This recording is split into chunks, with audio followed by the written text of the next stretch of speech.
the eyes of the poll voters this season.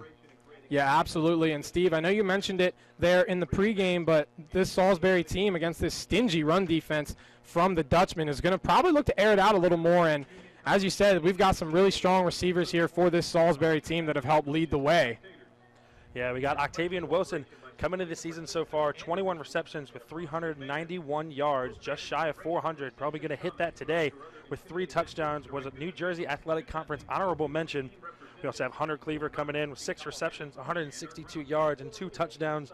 And Leonard Prue, 8 receptions, 194 yards, and 2 touchdowns. And those are just a couple of them. Those are just really the leaders in the statistics so far. Lanham definitely has a couple other backups that they're going to interchange every once in a while to get in there. So he definitely has enough targets to throw to. Yeah, certainly. And we'll talk about it a little bit later in the broadcast, but obviously Jack Lanham has been a huge part in helping these receivers get out there. I mean, he's really been able to put the ball where it needs to be. And given the Salisbury offense, an added wrinkle that they haven't had in a while in being able to beat teams down the field as well. I mean, Lanham now over 1,000 yards passing on the year after that last game, but obviously a big step for this Salisbury offense that they've been able to add. But looking at the keys to this game here for both sides, I mean, for Salisbury, it's really been the same in every contest they've had this year. They have to establish the run. They've been able to do it so well so far this year. As you see, almost 347 rushing yards per game. That is the second rank in Division III football. Obviously, that triple option scheme, what Salisbury runs a majority of the time. But, I mean, we've talked about it before. Opposing coaches have said time and time again, against this Salisbury team, especially with Jack Lanham back there, you have to respect the pass because they only may pass it 3 or 4 times in a game, but they can beat you deep down the field, especially, as we said, with those golden receivers. Yeah, Salisbury coming into the season, as opposed to last season, was mainly, of course, a triple option team. I believe we've already almost quadrupled the number of passing yards we had from last season. So last season may be a little bit easier. You know they're going to run the ball for the most part, but this season, of course, they're coming in here with that extra threat. It's going to be a trouble for this defense. Yeah, definitely. I mean, and going the other way for the Dutchman, it's pretty simple. You got to stop the run. They've been doing it all year. They've done a great job of it, but it's going to be a little tougher here today against this Salisbury team. But they've only allowed, as you said, in the pregame, just shy of 75 rushing yards per game. That's the 13th best mark in Division III, and they're really going to need to find a way to slow down this multiple back look from the Salisbury Seagulls. I mean, we've talked about they have a plethora of backs back there. They've got Chad Gleason, Shamar Gray, just to name a few, Hopeton Mayer, Mike Ryan Mofer, all of which can beat you in a variety of different ways, and really that's one of the strengths of this Salisbury team. And as we know, the winner of this game will go on to play the winner of Muhlenberg and versus Brockport today. They're going to be playing next Saturday 2 other strong defenses. So not going to be a cakewalk after this. Both of these teams coming in here, whoever wins is going to have another strong game next week. Yeah, absolutely. Going to be a tough matchup either way. As we said, 2 undefeated teams here coming in to Seagull Stadium. Neither wants to budge, both looking to stay undefeated on the year. One of these teams will, and they will move on to the second round of the tournament. But for Union, you got to take a look at what they've been able to do. I mean, they've got the first undefeated season of head coach Jeff Bierman's tenure. He's in his 4th season with Union College. He's got a 28-13 overall record. The last loss for this Dutchman team was on October 13th, 2018 at Ithaca. They're on a 14-game winning streak right now, ironically beating Ithaca earlier this season, obviously, able to get that victory over them. And obviously for Salisbury, it's been their first undefeated season in a while, and really their first trip to the tournament in a while as well. Yeah, first trip to the tournament since, I believe, back in 2015 when they won the NJAC, beat Frostburg State, of course. And it is their first undefeated season since 2015. So this team's coming in here and knowing they have a chip on their shoulder and they're ready to get it going. Absolutely. These 2 teams both looking to move on, as we said, to face either Muhlenberg or Brockport here in the 3rd round. Both teams looking to keep those hopes at a trip to the national championship alive. But for now, we will take a break and we will send it down to the field as we get ready for the coin toss and the national anthem. Stick around.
Hello and welcome back to the Seagull Sports Network. I'm Nick Lewis, alongside me my partner Steve Bowen. And before we get underway here at Seagull Stadium, we got a couple players to watch here for this matchup.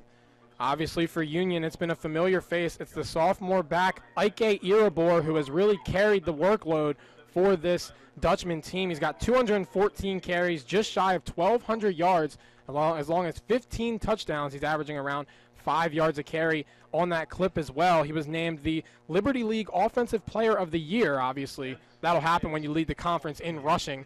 Obviously one of the better backs here in Division III, but Case Western really found a bit of a formula there. They were able to bottle him up. Only 18 carries for 70 yards.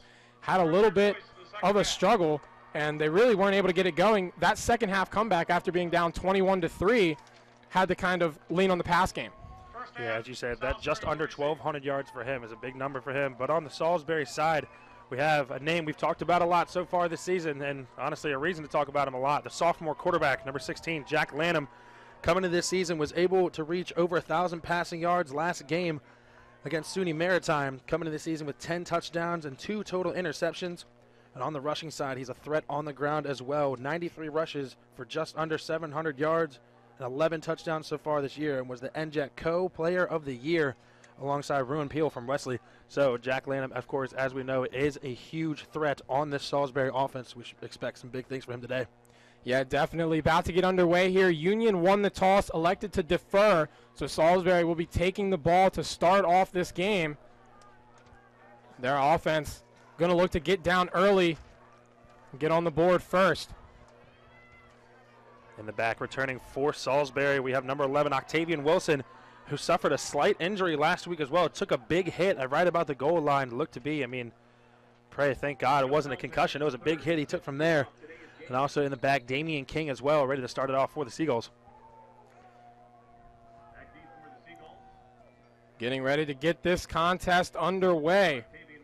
Will Halpin, the senior kicker, going to send this one deep for the Dutchman.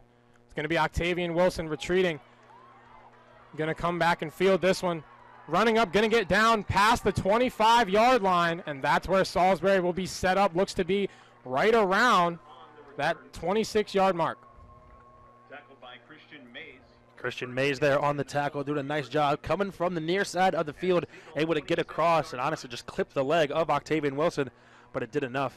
And now Salisbury, not terrible field position to start the game, starting at about the 27-yard line. Yeah, absolutely, and you take a look at who's in the backfield there. It's Mike Ryan Mofer, who led the way in rushing for Salisbury, had 103 yards on 9 carries in that matchup with SUNY Maritime, 2 touchdowns to his name as well. Now the first down play. Lanham's going to keep it, pitch it out to Michael Fowler.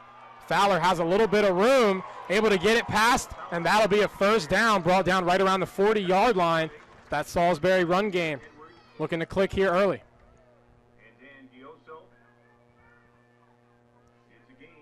Shamar Gray going to come in now in the backfield for Salisbury. Fowler with the big carry, going to bring Gray into the game now. Something we talk about a lot is how much Salisbury rotates in and out. These running backs, these super backs, these wide receivers they have. They always have fresh legs in there at the same time going in and out, which is good to have against these strong defenses, especially against Union. Now on the first down play, goes straight up the gut, and that one's going to be bottled for a minimal gain. There you see that Union defense on display here early as Mofer really had nowhere to go. Gain of about 1. Saw Mofer go off for a couple long runs last week as well, but he's definitely going to have a tough time against this Union defense. Now Leonard Prue and Hunter Cleaver are going to switch spots.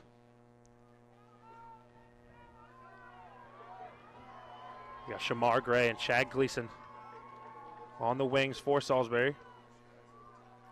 Lanham going to fake the give, going to look to pass, looking downfield, has a man, looking Prue, he's got Prue past the secondary.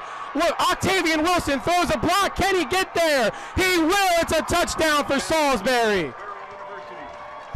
Beautifully drawn out pass, Leonard Prue beat his man by a mile. Jack Lanham pass, a little underthrown there, but nice job by Prue, able to notice that and get back here for a huge first touchdown to start off this game strong. Absolutely. Prue, one of those receivers you mentioned in the pregame, Steve. 8 catches coming into this one for 194 and 2 touchdowns. Will make that 3 as he puts Salisbury up early now. Now here's Bert Schreckengost looking to make it a 7-0 lead. Kick is up, and it is good. Salisbury now leads 7-0.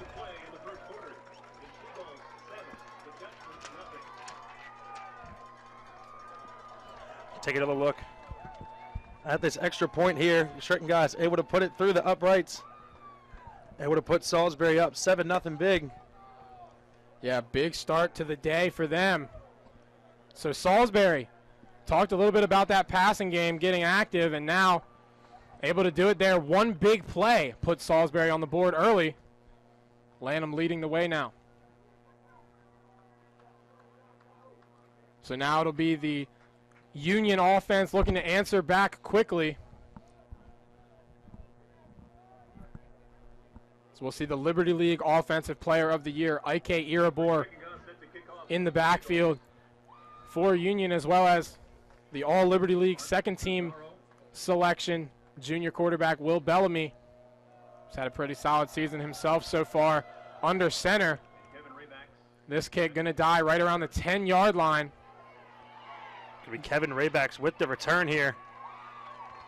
Not a lot of space in between them there. Immediately swarmed by a bunch of Seagulls. Let's take another look at that touchdown throw from Jack Lanham. Looked to be a fake run up the middle. Ends up airing it out there. Leonard Prue had to come back a little bit. Nice job, getting away from that defender. And Octavian Wilson downfield, of course, giving that lead block, able to get him into the end zone. Salisbury now up 7-0.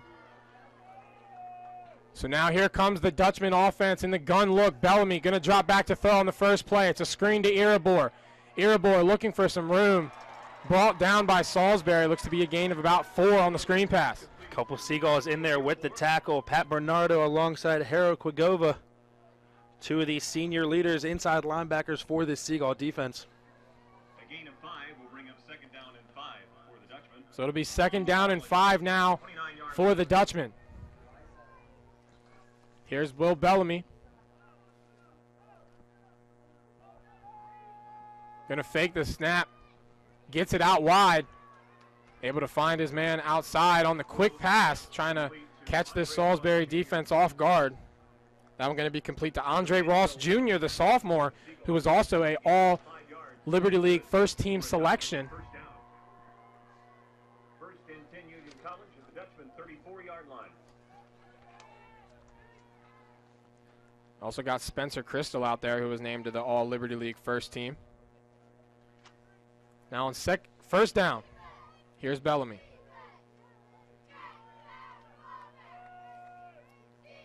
I just said Spencer Crystal, that big 6'4" tight end coming in here. He is a problem if he is running towards you. It's going to take a lot to get him down.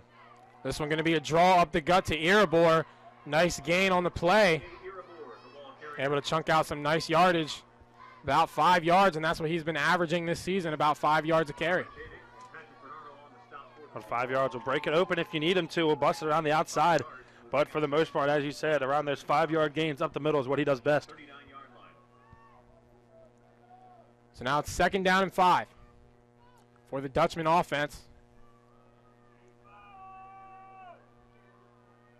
Snap comes to Bellamy. Bellamy looking outside, able to get his man, but he is met and dropped by the senior defensive back, Sean Carroll, who is all over that play. It is going to move the chains, however, for the Union offense. Sean Carroll, one of the captains for this team and definitely one of the leaders as well. Comes in here, reads it perfectly, sees it, immediately stops him right in his tracks with a huge hit.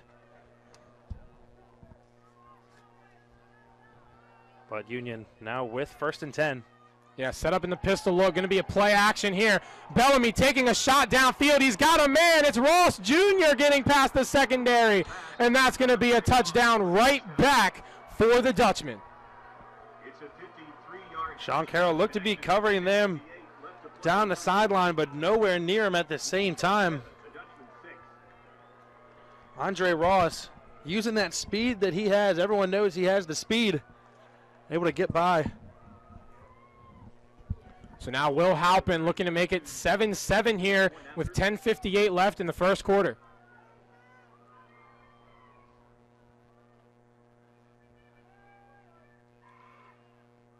Kick is up, and it is good. And we've got a tie ball game here with around 11 minutes remaining. Take another look at this pass. Drops back, able to send it deep. Ross just nowhere near him. Sean Carroll trying to catch up to him, but it's too late at that point. Did a nice job able to get on that route and get some space in between him and Carroll. Yeah, that Salisbury defense looking awful keyed in on the run there. Obviously, they know plenty about Ike Irabor, what he's done this season, but gotta respect the pass game of the junior quarterback, Will Bellamy, completing 64% of his passes this year, just shy of 2,200 yards. But that touchdown to interception ratio, 21 touchdowns to just 4 picks, ranked 16th in the nation in fewest INTs. But Andre Ross Jr. came into this game with 40 catches on the year for 803 yards and 10 touchdowns. He's got 11 now after that big 50-plus yard connection. So that'll put the Salisbury offense back out now in a hurry. And once again, it's Wilson and Damian King back to return.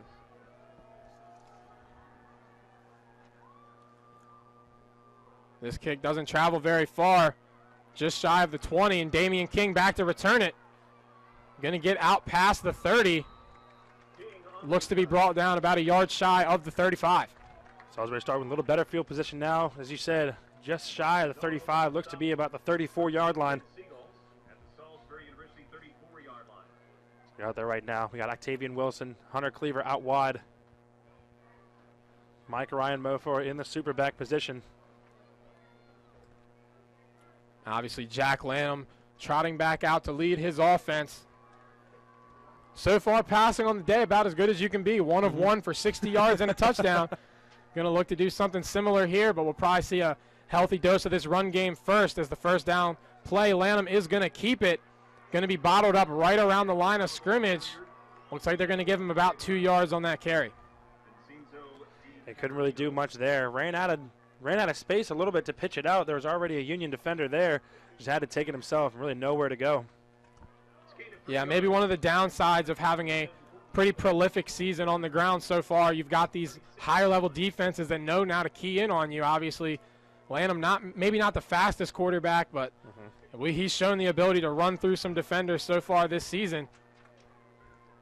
And now the Salisbury offense breaks the huddle on 2nd down and 7. Gleason going to come in motion, going to be another Lanham pass. Looking outside, looking for Shamar Gray, had him open but just overshot him by a bit. Shamar Gray coming out on the wheel route, but just couldn't connect.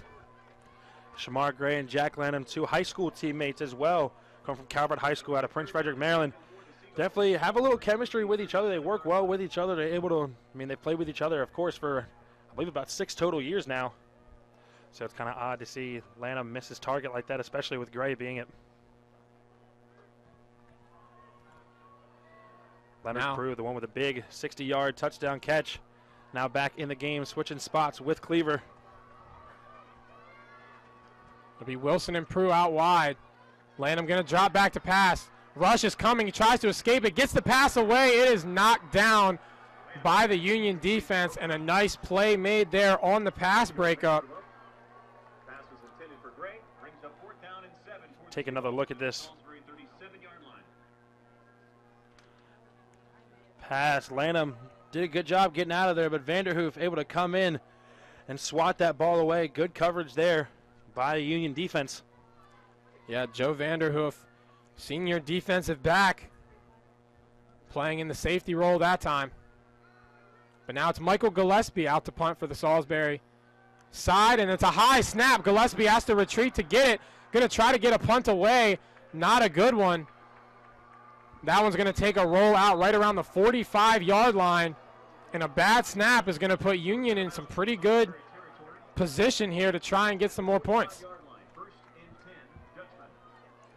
Gillespie, not a lot of chances to punt last week against Maritime. Only punted once because there was only 2 drives where they didn't score. The kneel down at the end, of course, and the 1 punt coming in the 3rd quarter. But a little missed pass there or excuse me, missed snap. Gives Union some good field position here at about the 45-yard line. Going to officially be an 8-yard punt. Now Bellamy going to get off the shovel pass underneath. Nice play made by Pat Bernardo coming in to sniff that play out. Obviously Bernardo, one of the standouts for this Salisbury defense. Taking a look at this play, beautifully drawn up, giving it around the inside, trying to take it around the way, but Pat Bernardo did a nice job getting in there. And they're trying to strip that ball away, but is able to just take him down ultimately.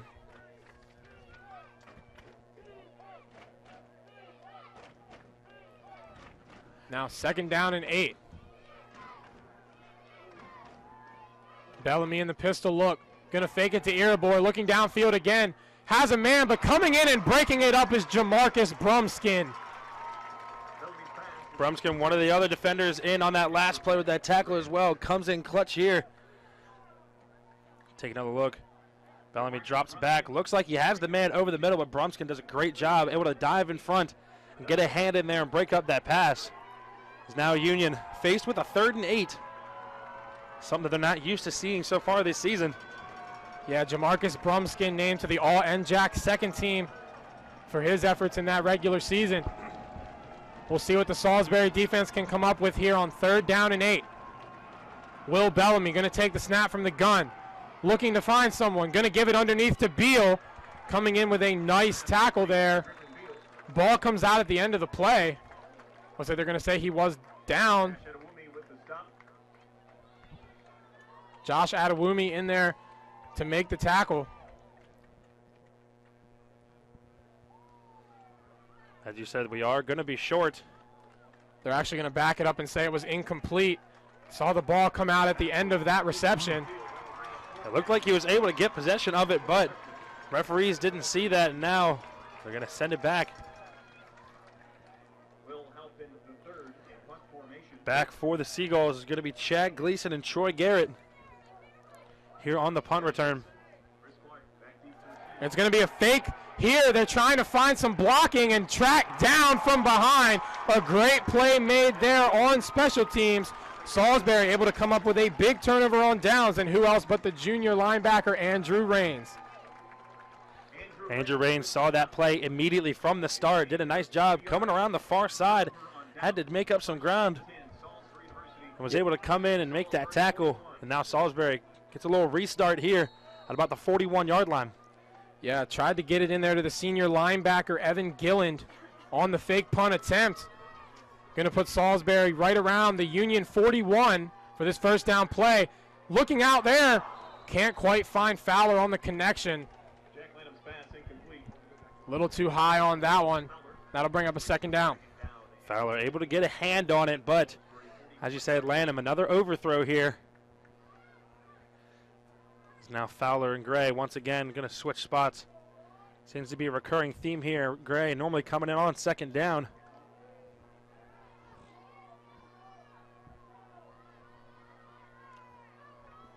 Now on the 2nd down and 10 play, Lanham going to give this one up the gut to Mofer. Mofer able to break free. Getting down into the secondary and going to be brought down right around the 15-yard line.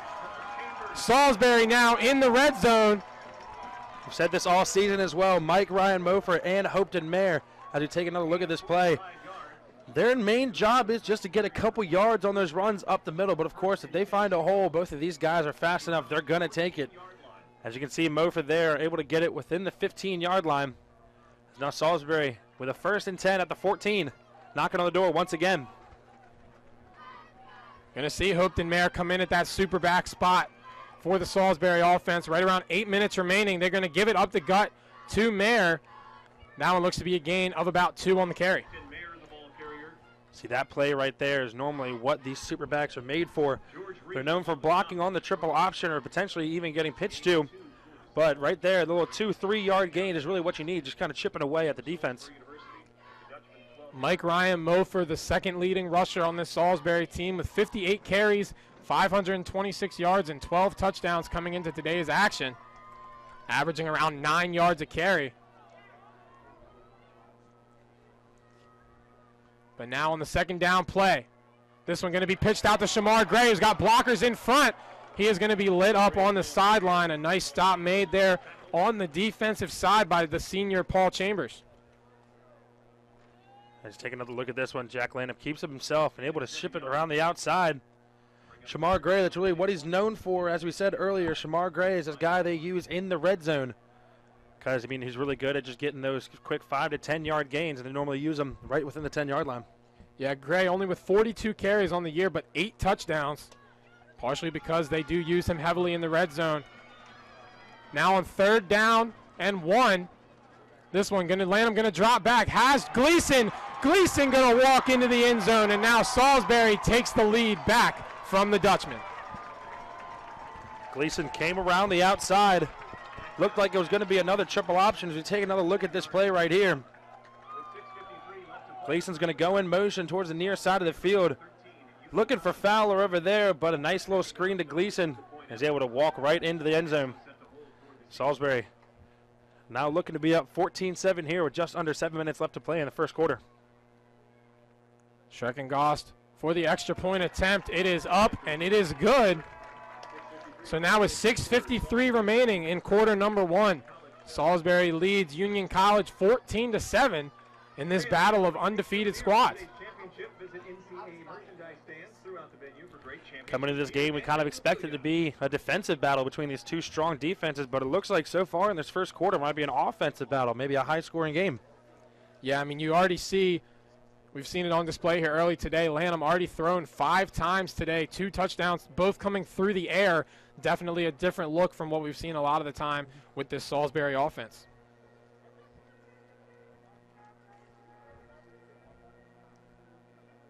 Meanwhile, as the Salisbury defense prepares to come back out, have a record here to watch for the senior linebacker Pat Bernardo. Came into this game 6 tackles shy of moving into 8th all-time on the career tackles list behind Mike Myrtle. He's got 3 tackles here today, needs 4 to secure the 8th spot in that category, as this one is sent deep to the Dutchman. Going to be returned, breaking it to the outside, met and put down. Nice tackle made as he leads him out of bounds on that one. It's going to be Brumskin on the kickoff there, able to get him out of bounds at about the 20-yard line.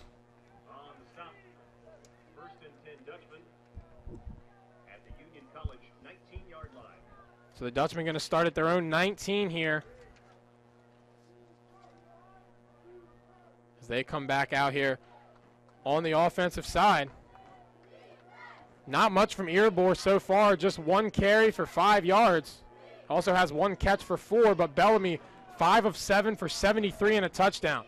Now Bellamy going to drop back to throw again, looking deep. Going to try and find his man. Ross has to come back to it. He's going to make the catch. Now Brumskin able to finally track him down, but Ross Jr. burning the Salisbury secondary. Joe Manzo was able to catch up for that pass. Looked like he was going to play some good defense here. As Bellamy sends it deep once again, as you see on this replay. Manzo was able to get there, but just amazing catch there by the sophomore.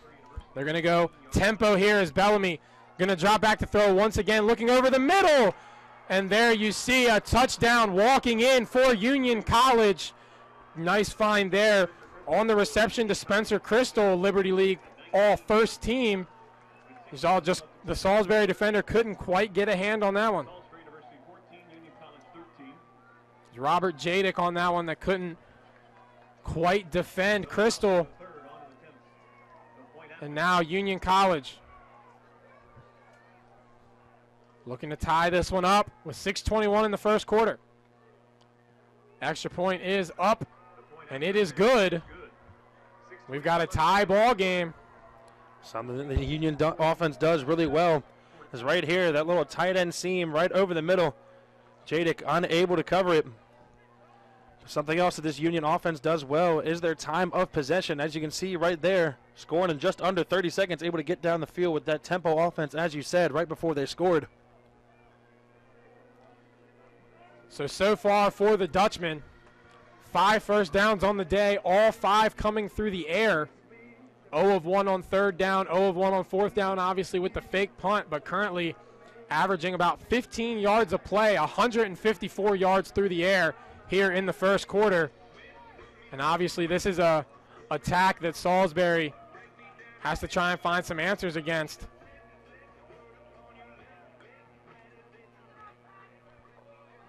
As we said, this Union College team with a strong rushing defense. No surprise we've seen Lanham drop back and throw it significantly more than we have seen already. Has 2 more attempts than he had in the game against SUNY Maritime. This one going to be sent to the Salisbury side. King once again going to take this one for the Seagulls, and he finds a lane.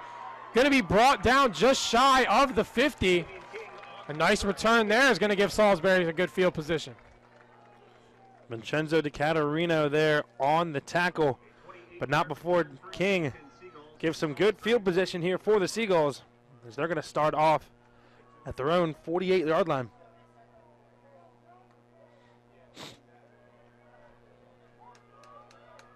Salisbury going to start once again.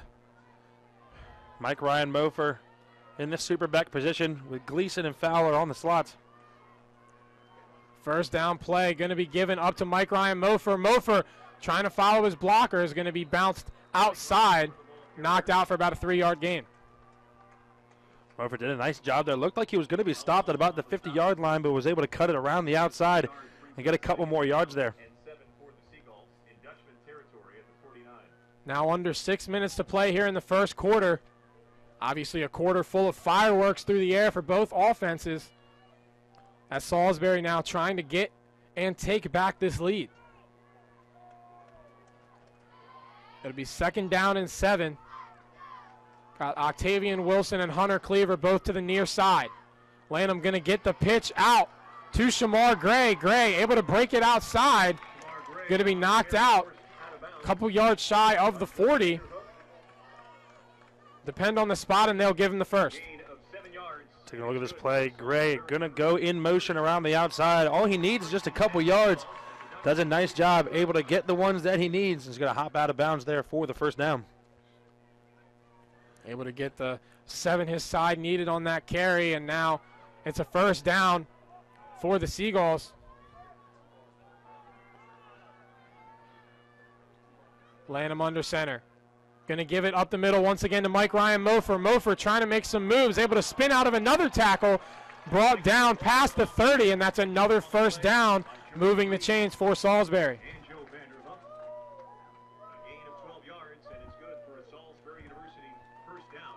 Mike Ryan Mofer doing a great job today so far, really just running over this Union defense, doing basically his job now, but him and Hopeton Mayer are going to switch spots. We're going to get Mayer in that super back position at the 29-yard line. Yeah, they've definitely leaned on Mofer here early. 4 carries for 62 yards so far. Now it's another first down for the Salisbury offense. Lanham going to pitch this one out to Michael Fowler. Fowler got blockers in front, including Mayer. Fowler going to break free, race to the pylon, and he gets in. Salisbury taking the lead back once again, now with a 20-14 lead over the Dutchman, and it's the senior slot back, Michael Fowler. A 29-yard touchdown run with 4:17 left in the first quarter. The Seagulls 20, the Dutchman 14. On to attempt the point after for the Seagulls, Bert Schreckengost. Fowler finding the end zone on that one now. Looking for the extra point is Bert Schreckengost.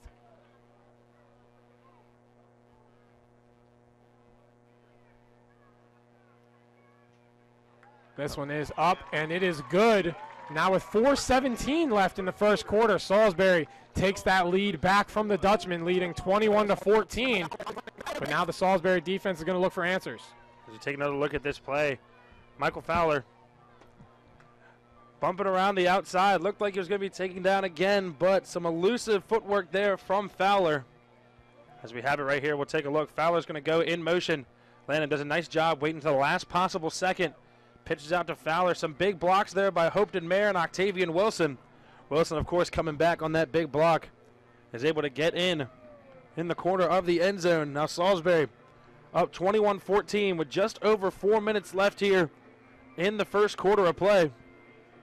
Yeah, obviously this triple option scheme calls on these bigger receivers for Salisbury to get out and block, but man, Octavian Wilson doesn't have a catch yet, but he's had a big day, springing some big runs for this Salisbury team.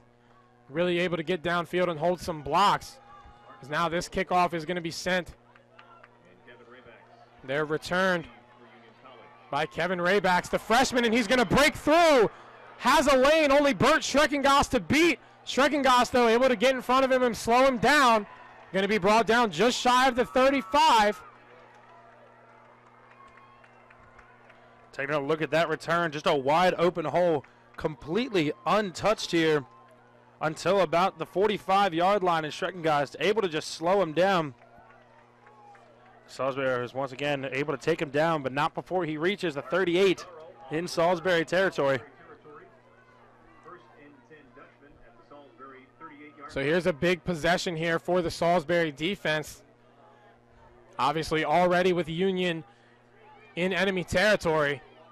Salisbury going to try and hold them from getting on the board once again. Now here's Will Bellamy. Bellamy taking another deep shot. Sean Carroll gets beat downfield, and it's another touchdown for Union College. Able to get free deep in the secondary is Finn Duran, the freshman receiver. And we're an extra point away from a tie game once again. As we said last time they score, they do a great job. Able to get down the field quickly, and of course, one play is all you need, really. As they send it deep, as Duran able to beat Sean Carroll there. Halpin attempts the point after. It is good, and we once again are knotted up here from Seagull Stadium. Take a look here, Bellamy. Just going to air it out like he's been doing all day, just sending it deep. And Duran able to just barely beat Sean Carroll. It was just enough to get into the end zone and tie this game up at 21 apiece. Yeah, and obviously the Union College offense is seeing something they like here in the Salisbury secondary. That's maybe the third or fourth time they've gone to that exact route, and they've had the Salisbury secondary beat on the same play. Obviously, that's something the Salisbury defense needs to try and find answers for.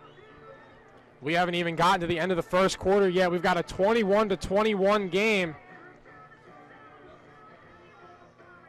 So far, it's Union College really dominating through the air. Salisbury with a couple big plays as well, but Bellamy here in the first quarter, 8 of 10 for 192 through the air and 3 touchdowns. Will Halpin the third set to kick off for the Dutchman. Octavian Wilson. Once again, it's the combo of Wilson and Damian King back to return for the Maroon and Gold.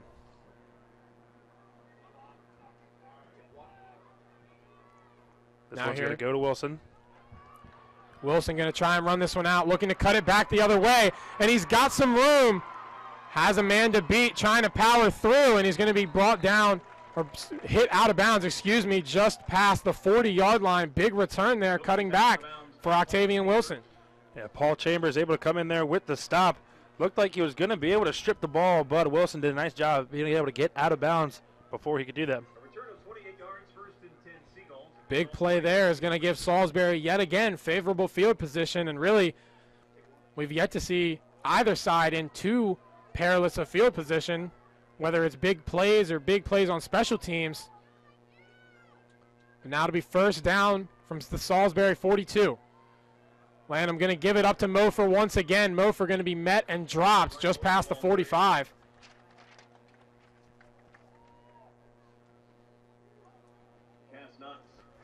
Austin St. Pierre, the cornerback, coming from the near side of the field to give a big hit there to Mike Ryan Mofer. Now Salisbury looking at about a 2nd and 6. Now as Octavian Wilson checks out of the game, we'll see the freshman Devin Folks come in out wide for Salisbury with around 3 minutes remaining in the first quarter. Lanham going to get the pitch out to Gleason, and he is dropped almost immediately. You saw Michael Fowler trip coming out of his break. That was one of the reasons this got blown up. As we take another look here, Michael Fowler accidentally slipping there, unable to get out there and get that lead block, and it's going to be St. Pierre once again coming in there, taking down Chad Gleason. Yeah, Austin St. Pierre, another Liberty League second team nominee for this Union College team. Now 3rd down and 8. Here's Jack Lanham. Lanham looking, can't get away, and he is going to be, he's going to get out of it. Lanham looking downfield, trying to get there, almost intercepted, but couldn't get the feet in. It's going to be incomplete. So the Salisbury offense going to be forced to send the punt unit out once again. But what an effort by Jack Lanham on that one. Yeah, nice job by Jack Lanham. Looked like it was going to be a loss of about maybe 8 to 10 yards, honestly. Did a nice job able to get away from that tackler and just get the incompletion. As you said, Lanham, the NJAC Co-Offensive Player of the Year, alongside the standout receiver, Ruin Peel from Wesley. But now it's Michael Gillespie back to punt. This one's going to be a high one. Going to fall right around the 22-yard line. It'll be fair call. Looks like they're going to place it, at the 22 there. Union, 2:15 left on the clock in the first quarter of play. But as we've seen a couple times in this game already, they need less than 2 minutes. They honestly only need about 6 seconds to score here. They just send it deep once again. Yeah, and I think you have to start respecting that pass game a little more if you're Salisbury. They've really been having a lot in the box trying to stop the run, and it really hasn't been Irabor that's been hurting the Seagulls. It's been Bellamy hitting his receivers downfield. This one is going to go to Irabor, though, on the 1st down carry. He's going to be met, and he's going to be dropped. Looks to be about a 4-yard gain on the play. They met and dropped for a 4-yard gain by Harold Quigovos. He's taking a look at this one. Going to give it to Irabor. Tries to find a hole on the far side of the field, but the combo, once again, Quigova and Bernardo able to come in there with the stop. They're going to set up once again here for 2nd and 6. Looking downfield, trying to find a man. He's able to get there, but there is a flag down on the play. We'll see what the call ends up being, but it's Beal once again. Obviously, Beal, one of the heroes of that first-round matchup with Case Western Reserve, played a big role in the second half comeback for Union. Ineligible receiver downfield, number 13, covered up in the formation. Going to be an ineligible receiver downfield. It's going to be on Griffin Beal here. And that's going to send Union back.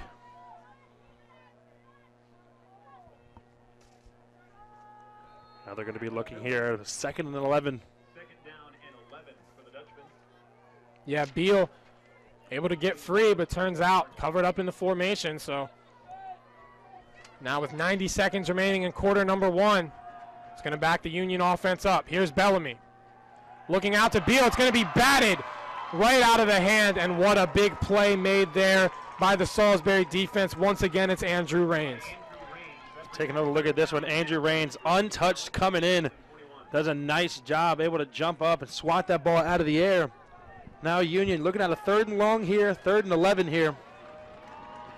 Out of the pistol look once again. See what they opt to do. Wouldn't be surprised. See them send it deep.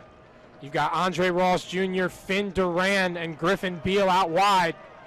Irabor in the backfield. Here's Bellamy. Bellamy going to dump it down to his tight end, Crystal, and he's going to be brought down short of the line to gain. Taken out of bounds. That'll bring out the punt unit. Take another look here. Crystal with that little 2-yard and in. Typical tight end play there, but did a nice job. We'll see what. Sam Pagella there doing a nice job there on the tackle, able to stop him. Now they're faced with a 4th and 6 here. They're going to send it deep. See what they decide to do. Obviously opting with the first fake punt earlier in this ball game. This will be the first real punt of the day for the Union offense. It's a pretty good one. Going to send Gleason back beyond the 40, but a nice cut is going to spring Gleason now making some moves, able to get down past the 45. Couple really nice moves there by Gleason. Gleason, we've known him to do this before a couple times this season. Uses that shifty footwork to get out of the way of some defenders, especially as we saw last week against SUNY Maritime, returning that punt for a 50-yard touchdown. Looked like he was going to be able to break it free there, but luckily Union was able to get a couple hands on him, going to take him down. Now 35 seconds left here in quarter number 1. Salisbury offense comes back out. Lanham going to have to drop back to throw it. Looking downfield, he has Cleaver open. Did he keep the feet in? They're going to say he could not. That was awful close there down on the sideline. The officials are going to meet to discuss it. Coach Wood is livid. Let's take another look. We're going to take another look at this play. Lanham, nice job getting that ball out of his hands. We have Cleaver deep. Looks like he gets a foot down there. And they are going to call it a catch. They are going to go ahead and overturn that one. Originally called that one incomplete, but Cleaver able to get the feet down.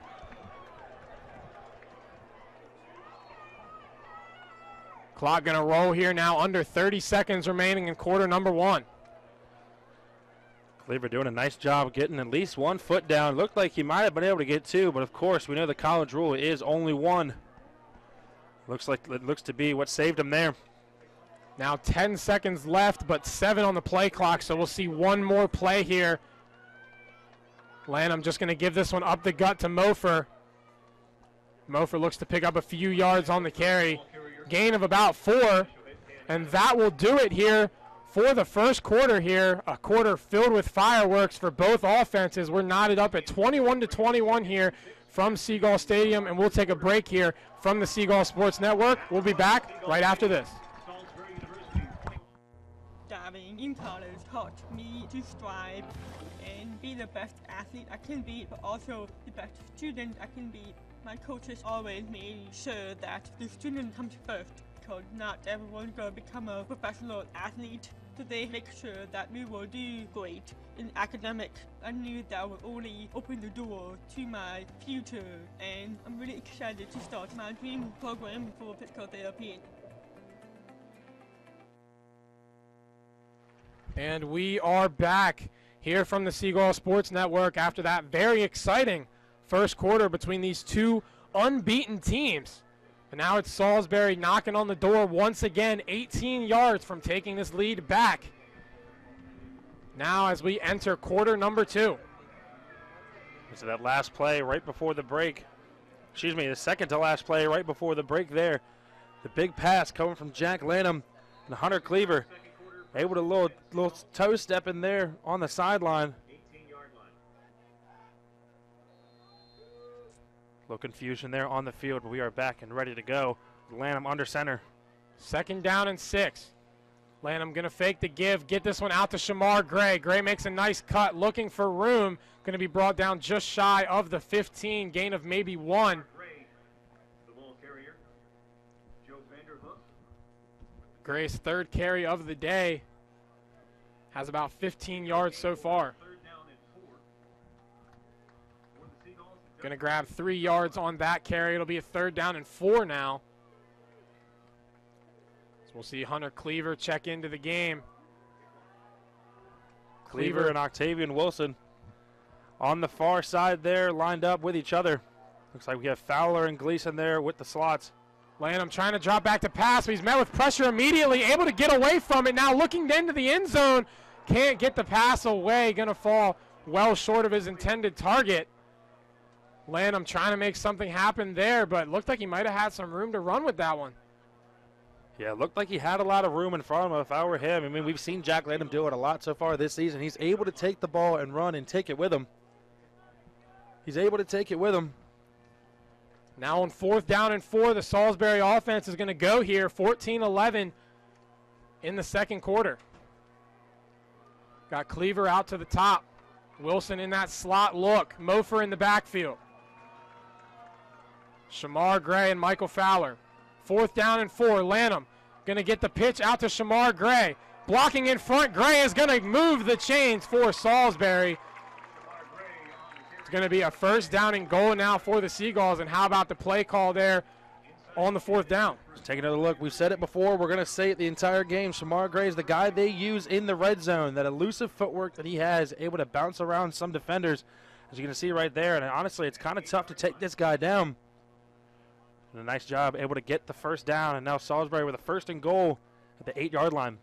We're going to see the all-familiar combo of Gleason and Gray here in the red zone for this Salisbury offense, as well as Mofer in the backfield. 8 yards from the end zone here on 1st and goal. Gleason comes in motion. Lanham going to give it up to Mofer. Mofer stumbling to the end zone, and he gets in. Salisbury taking back the lead once again, now leading 27-21. And a late flag is going to be called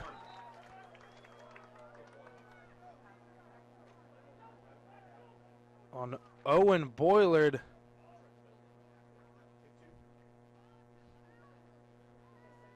Looked to be kind of a late hit there.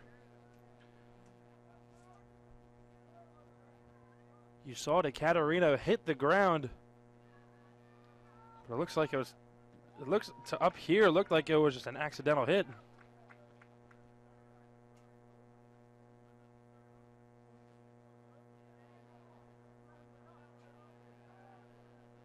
It is going to be an unnecessary roughness call on the Seagulls. Points are going to be taken on the, yardage is going to be taken on the kickoff there. Touchdown for Mofer. Still going to count now. The extra point by Schreckengost is up and good. So that penalty ends up not playing a huge role, but we'll look at a replay here. Taking a look at this run by Mofer. Looks to stumble a little bit there about the 5-yard line. Does a nice job staying on his feet and able to get past that goal line. As you can see it in a second here. You see it a little bit at the end of that clip right there. Boylard called for the unnecessary roughness on DeCaterino. So certainly going to back up Bert Schreckengost. Going to be sending this one deep from the 20-yard line. Likely going to result in more good field position here for the Dutchman.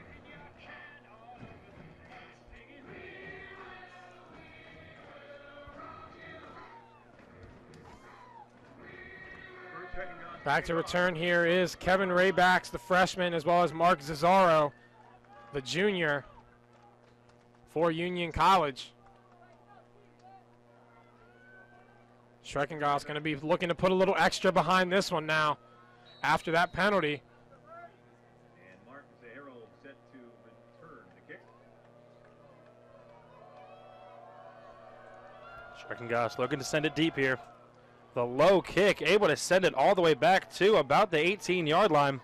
Strong kick there, but nice coverage on the play coming in. It's going to be Josh Adewumi there on the stop. Zero on the return. Josh Adewumi on the tackle for the Seagulls. First and 10 Dutchman at the Union College. So now the Salisbury defense coming out, still looking for some answers against this Union College passing attack. They've really been able to get past this Salisbury secondary. I mean, Andre Ross Jr.'s got 3 catches for 119 and a touchdown. Finn Duran, just the lone catch for 38. On the first down play, they're going to get this one out to Beal. Going to be met and dropped by Sean Carroll, but it's going to be enough to move the chains for the Dutchman. Carroll once again coming in here at the end of this play as we'll take a look here. Miami doing a nice job, able to send it on the near side of the field, and Sean Carroll coming in, laying the hammer down on the receiver. But as you said, it was enough for a first down, as Union's going to start with the ball on the Salisbury 48. Yeah, they've really been taking this Salisbury D-line and pass rush out of the game with these quick passes. It's now on the first down play. Bellamy going to look downfield once again. Sean Carroll coming over, and that one's overthrown over the head of Duran and Carroll. Looked to be Duran wasn't ready for the pass. It looked like he didn't look up until the last possible second. Either way, the pass was about 10 to 15 yards over his head. So now to bring up second down and 10 for the Dutchman offense.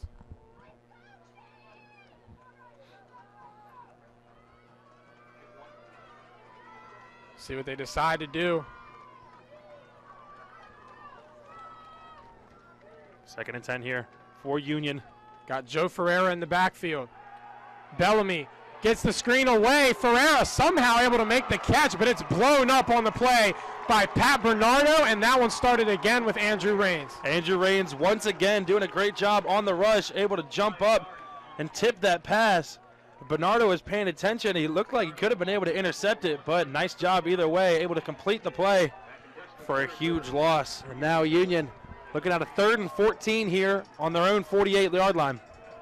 Yeah, they come up to the line with some tempo, but going to slow down here. 12:05 remaining in the first half. Here's Bellamy on 3rd and 14. Bellamy going to try and get away. Staying behind the line of scrimmage, gets that one over, looking for Beal. That one is going to fall incomplete. Bellamy did pass the line of scrimmage there, looked like, before he threw that ball, and a flag is thrown. Saw Bernardo go over there immediately. Looks to be Ken Broom and Stephen Keller there discussing the call.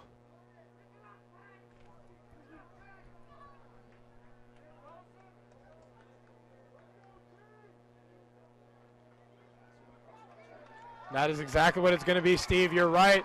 Bellamy passing the line of scrimmage on that play. Not only is it going to back him up, it's going to be the loss of down as well. That brings out the punt unit here for their 3rd time on the field. Obviously, only one true punt so far.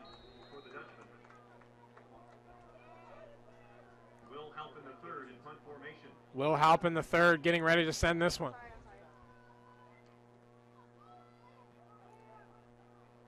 High kick, doesn't travel very far. Gleason getting under it. Gleason has some room, getting on the near side. Able to get past, only Halpin to beat, and he's going to be tracked down and brought down at the 25-yard line. But a big return there for this Salisbury team, now looking to go up 2 possessions. Gleason, seen it before, we'll say it again, of course, uses that footwork to able to get through and get down the sideline. When room in front of him, Gleason is a problem.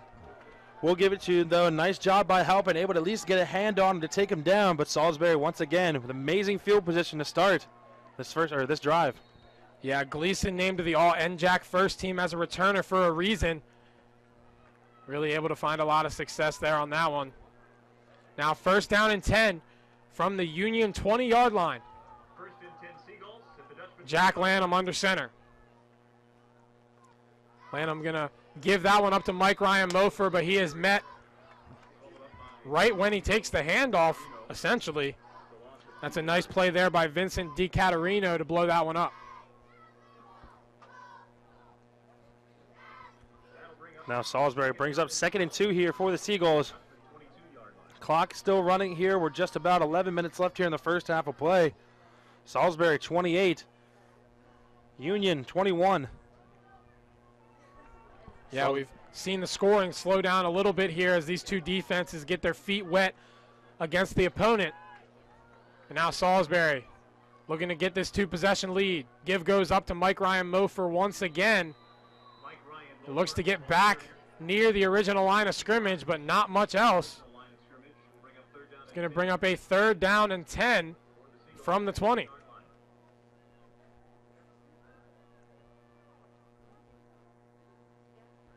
Going to see Gleason come in for Shamar Gray here for the 3rd down play.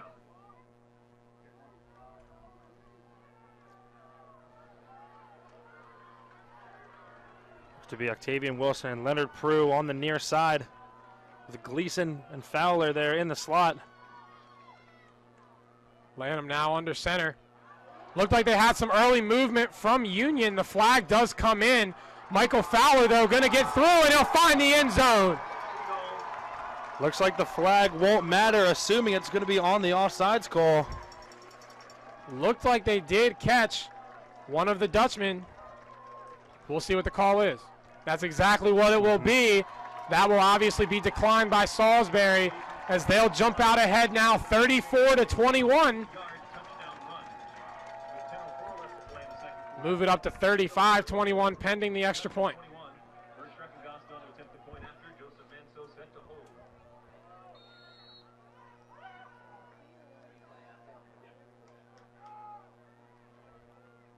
The kick is up, and it is good. Salisbury now with a 2-possession lead over Union. Take a look at this one. It was DiCaterino that jumped off sides, but doesn't matter. Mike Fowler able to dodge a blocker and able to find a seam there with a big block from Leonard Prue. Brings it in there and puts Salisbury up by 2 scores here with 10 minutes left in the half. Touchdown number 2 on the day for Michael Fowler, who has 3 carries for 61 yards. Both touchdowns coming on the ground. Also has a 31-yard grab through the air.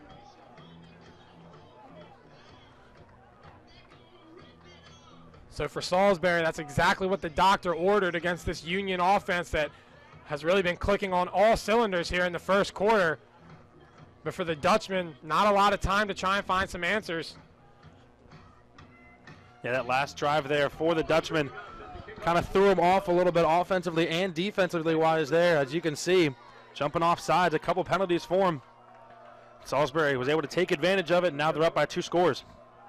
With 10:04 left in the first half, Schreckengoss going to send this one deep. Going to retreat all the way back near the goal line.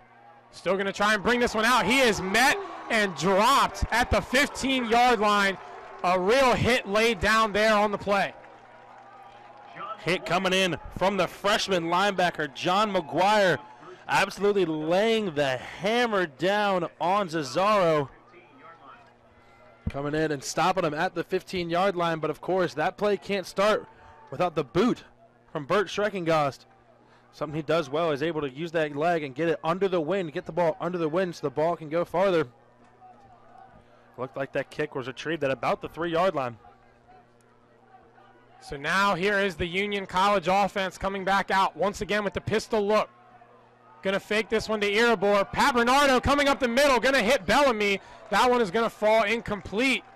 Looked like Iribor was in the area, but Bernardo came in screaming on that blitz. Take another look here. Looked like Range was going to be able to do it, but Bernardo, seeing the hole there, decided to take it himself. Good timing there. Not a late hit, not a rough in the passer call. Good work there by Bernardo. Was able to throw him off. Yeah, now Union here with a 2nd and 10, backed up into their own 15. Yeah, that was a great job executing that delayed blitz by Bernardo. Now 2nd down and 10 after the incompletion from Bellamy. Just his 3rd on the day. This one's going to go to Iribor outside. Blown up, but Iribor is going to reverse fields. Brumskin can't quite reach him now. Iribor able to make something out of absolutely nothing. Going to be awful close to moving the chains, depending on, and they will give it to him. Take another look here. Iribor basically stopped in his tracks for a 5-yard loss, but notices the opposite side of the field is wide open. Does a nice job, able to come over. Brumskin looked like he was going to be able to make a play there, but unable to stop him. As Raines able to come in and stop the bleeding there on that run. As you said, turning something into nothing, or excuse me, turning nothing into something. Now on the 1st down play, they're going to look Iribor once again, who breaks free, lays a stiff arm down. Going to be forced out of bounds there on the play. Another nice carry on that run. They take another look here. They're going to give it off to Iribor right away. And as you said, he's going to lay the heavy stiff arm there on Quigova. Quigova really unable to grab a hold of him. They're able to just knock him out of bounds, but not after gaining 7 yards. Now a 2nd and 3 here for the Dutchman. Iribor on this offense full of standouts. There's a reason we made him our player to watch here for today. They're going to fake this one. Bellamy going to look outside. Nice completion made for the 1st, but Beal is going to be dropped immediately on the play. It is going to move the chains, though. Taking a look here. They've done this a couple times this game. The inside receiver that's lined up is going to hit a quick 2 and out. And they're going to meet him for a couple yards. And Damian King playing good defense, but of course not enough as they're able to get past the 1st down marker. Now on 1st down and 10. Bellamy going to drop back to throw once again. Going to absolutely sling this one. Ross Jr. didn't know it was coming, but Bellamy just had to sling that with the pressure in his face. Bellamy had Ross Jr. deep. Ross Jr. decided to cut in just a tiny bit to make the seam go towards the field goal post, but was unable to connect with him. Now it's going to be 2nd and 10 here for the Dutchman at the 41-yard line. Looks like we are going to have a timeout called here. Timeout That one is going to be called by Union College. And we're take a break here from the Seagull Sports Network. 7:57 remaining in the first half. Stick around.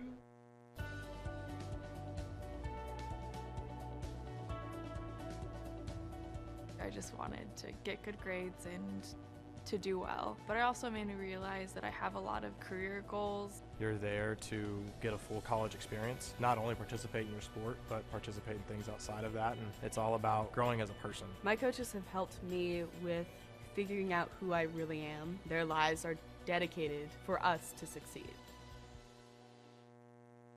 And we are back here from the Seagull Sports Network. I'm Nick Lewis, alongside me my partner Steve Bowen.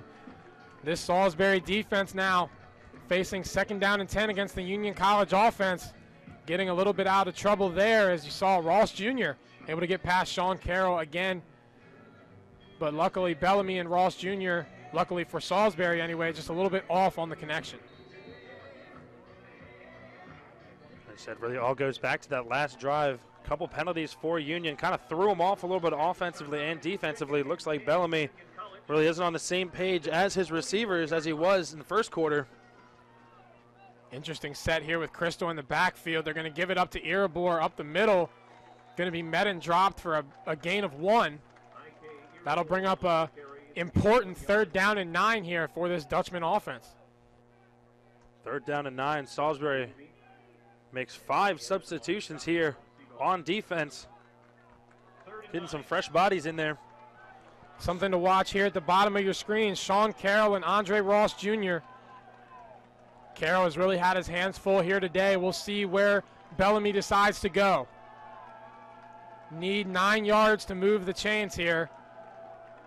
Obviously still the second quarter, but the Dutchman here trailing by 14, 5 on the play clock. Bellamy is going to get the snap away, looking, going to get this one over to Ross. Ross makes the catch on the out.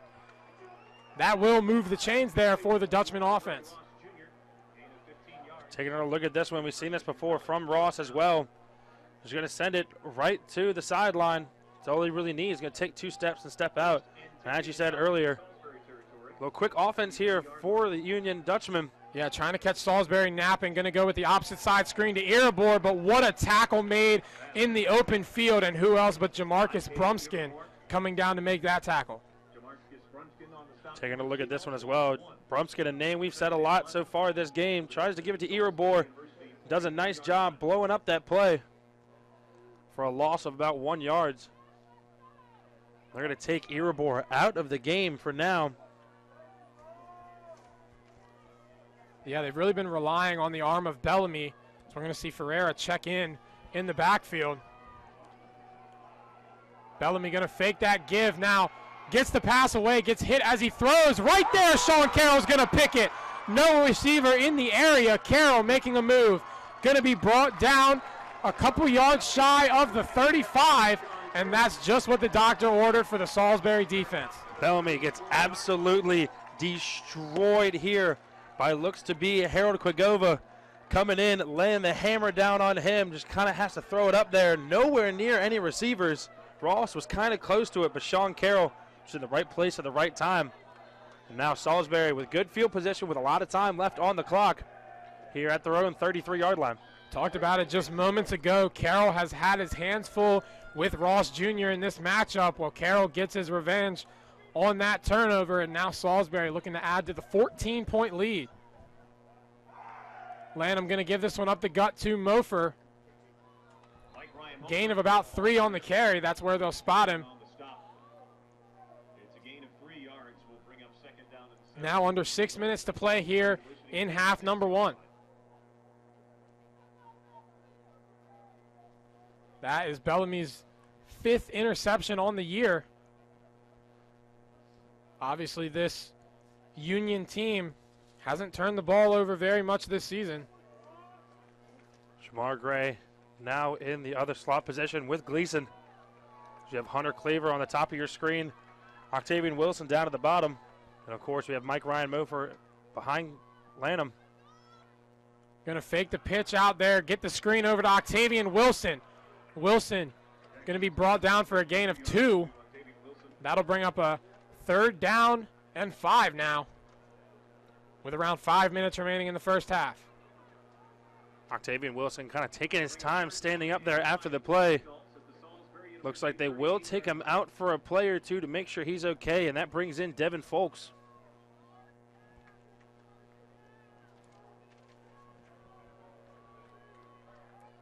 Big 3rd down and 5 here. Shamar Gray comes in motion. Lanham drops back to throw. Looking outside, he's got Hunter Cleaver, and that is going to move the chains for the Salisbury offense. Perfectly executed play there. Lanham, little 2-step drop, able to send it just past the first down marker, exactly where you needed. A nice catch there by Hunter Cleaver. Now Salisbury at their own 45. Yeah, he's going to go down immediately, not give the junior corner DJ Martin a chance to maybe knock that one incomplete. But now it's a 1st down from the 45. Give it goes up to Mofer. Mofer with a couple nice moves, going to spin his way down a couple yards shy of the 1st. Taking another look at this one right here. Just your typical Mofer up the middle. Said breaks 1 tackle, able to break 2 more before being taken down. So now Salisbury with a 2nd and 2 here at their own 47. Yeah, we're going to see Octavian Wilson check back into the game at the bottom of the screen there. See him matched up once again with Paul Chambers, the senior corner, as now Fowler comes in motion. Lanham drops back to throw. Gonna look down, he has Gleason wide open. Gleason getting past the secondary, makes a move. Brought down around the 10-yard line. Great play made there as Gleason able to leak out. So we have Gleason here on the go route around the outside on that loop. It was wide open, no one near him, and we all know, with grass in front of him, Gleason is a problem. Able to get a couple more yards and gets brought down at the 10-yard line. Yeah, Chad Gleason, little block and release action there. Able to get himself some room as Hopeton Mayer going to check into the game. Give is going to go up to Mayer. Going to be met right around the line of scrimmage, maybe a gain of 1. Looks like that'll be it for Mayer for now. So they bring Mike Ryan Mofer back into the game. Looks like Gleason and Shamar Gray will switch spots as well.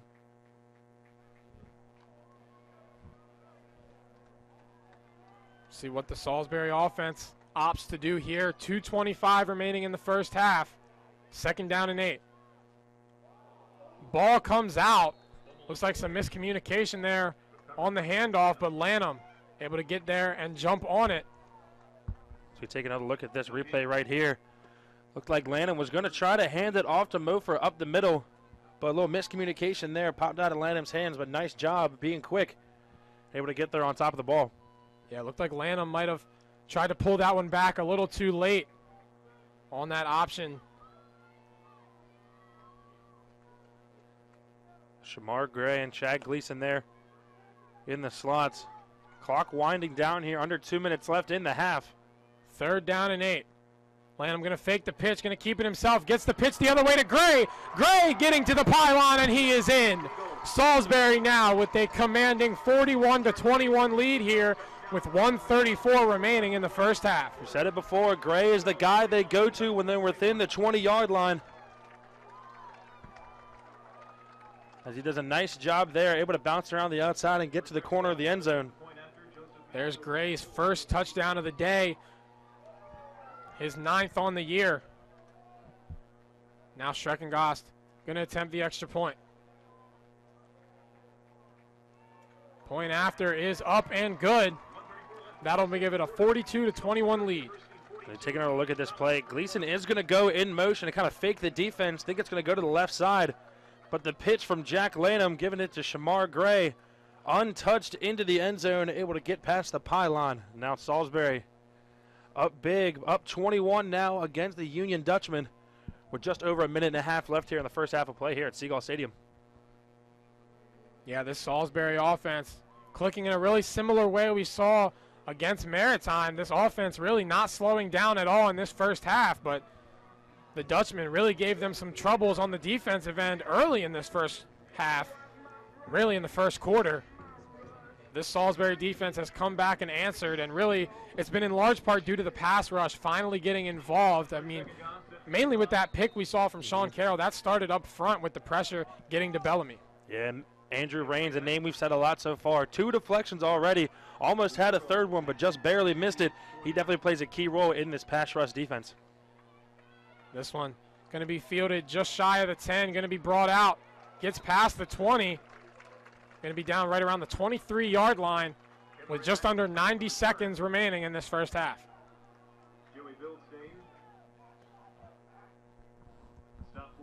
Joey Bildstein able to come in with the stop for the Seagulls there.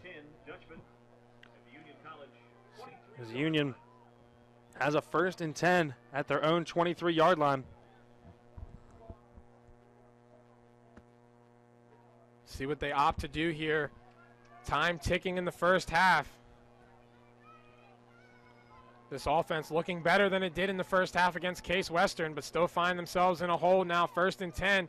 Going to give the draw up the middle to Ferreira. Going to be a gain of about 4 on the carry. Just taking a look at this one. They're going to give it to Ferreira up the middle. Takes a second trying to find a hole there, but Brumskin able to come in and make the play. Brumskin has been busy here today. 4 total tackles, 2 solo, 1 assist, 1 tackle for loss. Now under a minute remaining, here's Will Bellamy. Going to stop, look over to the side now. Getting ready for the 2nd down play. Going to fake the give, get it out to the flat once again to Beal. Beal with some room to run. Nice gain there, is going to move the chains.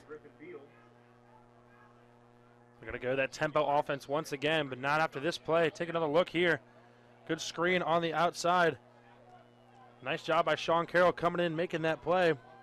Now on 1st down. Gonna air it out deep from Bellamy. Nice position there, but a great catch made. Brumskin all over him, but nothing he could do with that play as Finn Duran goes up and gets it.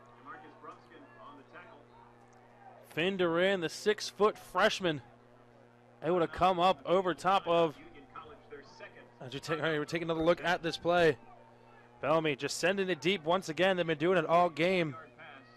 And a beautiful catch there by Duran, able to get up and over top of Brumskin. Oh, Brumskin man. really doing all he can there on that. A little bit of Randy Moss-esque on that one. Able to go up with Jamarcus Brumskin draped all over him. You can't ask for much better coverage than that. But now that gives Union College some life here. I mean, 25 seconds left, but only 18 yards from the end zone. It's exactly the momentum you need going into this break. Want to try and add one more score here. That's why they're going to use the timeout. Got 1 remaining here in this first half. Said as we saw here earlier in the game, Bellamy was able to get a 21-yard touchdown from Spencer Crystal. Just under 2 seconds of play, really. So this team really doesn't need a lot of time from this far away, of course. The Salisbury defense need to make a stand here. So far, the top option on the day has been Andre Ross Jr. 4 catches for 134 and a touchdown. Ross Jr. at the bottom of the screen, matched up with Sean Carroll. We've seen that matchup all day. We'll see where Bellamy goes. Gonna look over the middle of Ross Jr. Ross Jr. with the one-handed catch. That's gonna put the Dutchman back into the end zone. Able to get the score there before the break. See, Ross Jr. kind of surrounded by some Seagulls, but none of them really close enough to make a difference there. As you said, that one-handed catch was beautiful. Pending the extra point, the Dutchmen able to claw their way back a little bit in this first half. Will Halpin the third.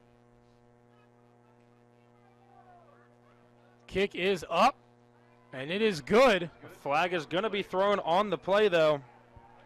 See what that is, but not before we take one replay of this touchdown really quick. Sees Ross Jr. over the middle with the behind the back, throw is behind him. One-handed catch. Going to get Salisbury offsides on the extra point attempt. They'll decline that one. Extra point will be good.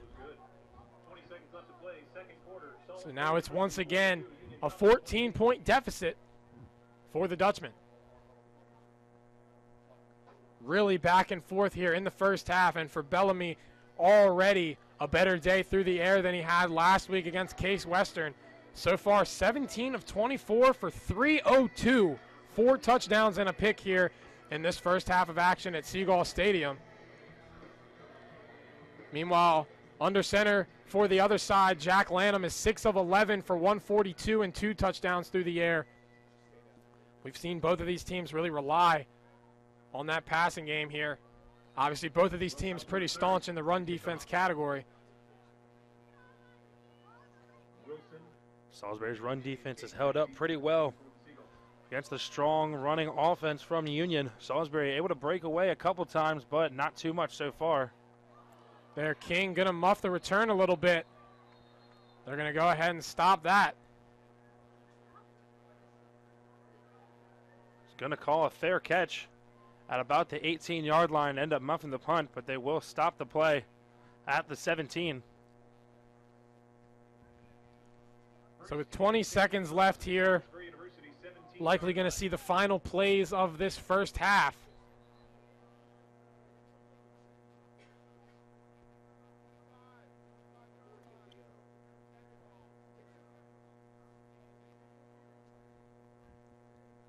Officials going to meet and discuss something here as we get back underway. Now first down and 10 for Lanham and the Seagulls. Going to be a kneel down here as they are going to head to the break. Salisbury, the number 6 team in Division III, currently leads number 13 Union 42-28 here at the half. We'll see if the Dutchmen can find any second half answers, but Salisbury going to look to continue what they've done here in the first half. We'll take a break here for this halftime period from the Seagull Sports Network, and we'll come back for the rest of this game's action. Stick around.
NCAA Teamworks is how the NCAA, member schools, student athletes, and corporate champions and partners actively engage in outreach efforts where national championships are played. Through initiatives such as NCAA Community 101 service learning projects, disaster relief efforts, youth clinics, backpack and school supply donations, and support of Special Olympics and the Make-A-Wish Foundation, the NCAA and its partners work together to leave a lasting legacy in the community. For more information on NCAA Teamworks, go to ncaa.com/. Hello and welcome back to the Seagull Sports Network. I'm Nick Lewis, alongside me my partner Steve Bowen. Before we get underway here in the second half, let's take a little bit of a look at how the score got to where it is. 42-28 Salisbury is the mark right now as we get ready for the second half. And really, it was back and forth for a lot of that first quarter before Salisbury really exploded offensively. Yeah, Salisbury exploded, taking an initial 21-point lead. They were up 42-21 before Union was able to come back and get one more score before the half. But real quick, let's talk about third down efficiency for both of these teams. Salisbury, 4 for 7 already, gives that a 57.1%. But Union, struggling a little bit, 25%. They are only 1 for 4 on third down efficiency. So, I mean, that's really why Salisbury was able to take a decent lead coming into the halftime. Yeah, definitely. And really, this Union offense is going to have to find some other way to try and attack this Salisbury defense because the run game with Erebor really hasn't been there. They've had to really resort to letting Bellamy throw them back into the game. And, I mean, it's worked for the most part. Bellamy with an impressive stat line here. 17 of 24 for 302 yards, 4 touchdowns, and 1 pick in that first half. And really, he's been putting on a show today despite the late resurgence of the Salisbury defense there in that first half. And going for Jack Lanham. Jack Lanham kind of having an average day so far. Nothing crazy, nothing terrible so far. Started off that game with that big 60-yard bomb to Leonard Prue down the sideline. They were end up score on that one. But so far for Lanham, 6 for 11, 142 yards and 2 touchdowns. Also off that little screen to Chad Gleason. This one going to be returned by Union as they did defer to start the game, so they will start the second half with possession. That one is blown up shy of the 15-yard line. Strong start to the second half for the Salisbury defense. But taking a look now at the junior quarterback, Will Bellamy, going to trot out here for the Dutchman. This is a season high and a career high, 302 yards that he put up in that first half. Going to look to add to that total now against this Salisbury defense. They're going to start in the pistol look. First down play, give is going to go to Erebor. Ike Erebor trying to find a hole. Ball comes out. Sean Carroll knocks it out, but right there to recover it. A nice play made there to keep possession with the Dutchman. Taking a look at this play right here. We've said it a couple times this game already. Sean Carroll just blowing these runners up this game so far. Able to knock that ball out. But nice job. It'll be by the freshman. Able to hop on top of that ball, Finn Duran. So that brings up second down and 7. Here's Bellamy. Going to give it out to Ike Erebor once again. Erebor getting outside. Has a lane, able to get down that far sideline. Is going to step out of bounds.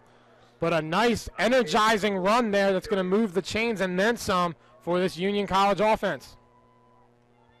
Yeah, Erebor already looks like he's getting a lot more touches than he did in the first half.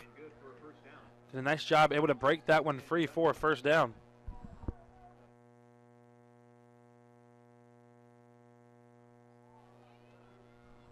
It's now 1st and 10 here for Union at their own 37. Bellamy going to look off to the side. In a pistol formation here. Going to fake it to Erebor. Wants to go downfield. He is going to go downfield. Has Ross Jr. And Ross Jr. going to make the catch once again, torching this Salisbury secondary. And that's a big play to get Union back closer to the scoreboard. See it right here, Bellamy. All he needs to do is just throw it up there near the receiver, and you know Ross Jr. is going to be there for it. Ross Jr. already at the halftime, 5 receptions for 152 yards, 2 touchdowns. Adds another big play to that list as well. Now 7 yards shy of 200 yards receiving on the day for Ross Jr. Going to fake the give, going to look out there again. Going to get this one over, and just like that, Union got right back on the board against this Salisbury defense, and we're an extra point away from a 7-point ball game. Talk about a statement less than 2 minutes into this second half. That was going to be Griffin Beal. Got to give it to Bellamy. Nice work there, placing that ball perfectly out of reach of Sean Carroll, trying to dive and intercept that ball right at the corner of the end zone. But Beal able to kind of walk right into the end zone. He's now Union looking to put 35 up. That one is up and no good from Halpin the third. So that'll keep it at an 8-point ball game now. Let's take a look at this one right here. Bellamy taking his time and fires a rocket over to the near side pylon, perfectly placed right in the corner. Sean Carroll doing everything he can to get up there and try to break up that pass, but unsuccessful. Now that missed extra point there could end up being huge here for the Seagulls later in this game. Yeah, absolutely. I mean, that's something that you always think about when it happens and think, oh, it's only 1 point. But in a game like this where the two offenses have been throwing haymakers back and forth, got to think that point could potentially make a big difference down the stretch. But now it'll be Salisbury looking to answer back on the offensive end. Once again, we saw in the first half, it's Octavian Wilson and Damian King back to return. Wilson and King both with decent returns so far in this game. King was able to take one back to about the Union 45-yard line on his last one. See where Halpin decides to give it. He's going to give it to Wilson. Wilson going to field that one around the 12. Has some room, trying to get out away. Going to get brought down just shy of the 40, but a good return is going to give Salisbury another possession, starting with good field position. Taking a look at this one. Sees a hole there, but is unable to get through. Looks like it's going to be Harrison Parsons able to make the stop. Now the offense for the Seagulls. We got Hunter Cleaver and Octavian Wilson out wide. It's going to be Gleason and Fowler there in the slot positions with Mike Ryan Mofer, a name we've said a lot already today, right behind Jack Lanham. Lanham going to go ahead and keep that one. Didn't feel comfortable getting that pitch away. Going to be brought down around the 45. That's a gain of 5. That'll bring up a 2nd down and 5. As this Salisbury offense looking to answer back from that Griffin Beal touchdown. And obviously Case Western Reserve knows about what Griffin Beal can do. 2 second-half touchdowns from Beal helped lead that comeback. They were down 21-3 at the half. Now Beal's got his first touchdown of the day as on 2nd down and 5. This pitch out to Shamar Gray. Gray going to be brought down awful close to the first. Looks like they're going to mark him just a little shy. Taking another replay at this one. Shamar Gray with a quick speed. Lanham has to pitch it quickly to him. Able to find that hole in between Joey Osborne and Chad Gleason. Looks like they will stop him. It will be 3rd and about, looks to be inches. I don't think you can call that a full yard. 3rd and inches here for the Seagulls. And as you said earlier, 4 for 7 already on 3rd down efficiency. Looking to make it 5 for 8. Yeah, a healthy dose of Mike Ryan Mofer will do the trick as that'll move the chains. Gain of about 4. That'll bring up a Salisbury 1st down. Taking a look at that 1st down run there. We can kind of see it coming, really. We knew we were going to give it to. Able to get a couple yards up front. Yeah, Mike Ryan Mofer, not exactly the bruiser you might expect at 5'8", but really he's able to get it done. And they've relied on him a lot this game. On the 1st down, though, they're going to go for the pass. Lanham trying to get it away, gets it out to Gleason while he's being brought down. A great play made by the NJAC Co. Offensive Player of the Year. You see Lanham there pleading his case.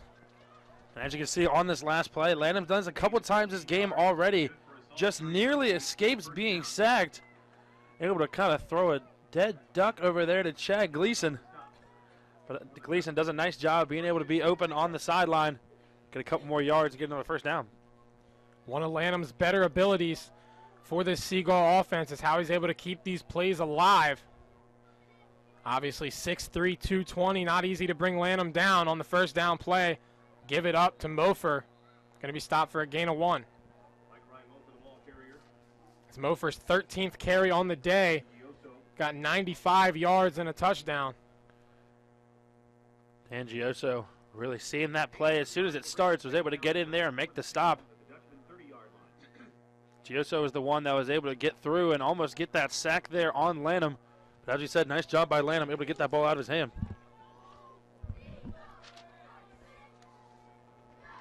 Daniel Gioso, another one of those Liberty League first-team players, as there. Lanham going to find Fowler as he's getting hit hard again. And Fowler able to get into the end zone. Another touchdown here for this Salisbury offense. Lanham making something else happen there. Going to go down and congratulate his teammates after that one. Now pending the extra point. Schreckengoss going to try and make it a 49-34 game. And Fowler with his third touchdown of the game has been a staple in this Salisbury offense today. He can catch the ball and he can run it when you need it. Schreckengoss looking to make it 49-34. Kick is up and it is no good. Going to hit the post on that one, so it'll be a 48-34 game. Just taking a look at this one. Quick fake handoff and a pass over the middle to Michael Fowler. Fowler does a nice job following the blocker in Hunter Cleaver.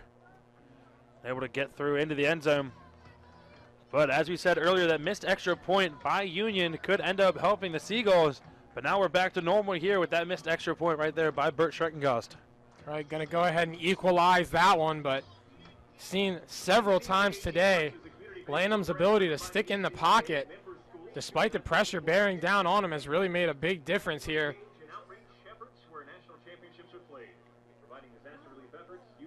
Now Salisbury restoring that 14-point lead.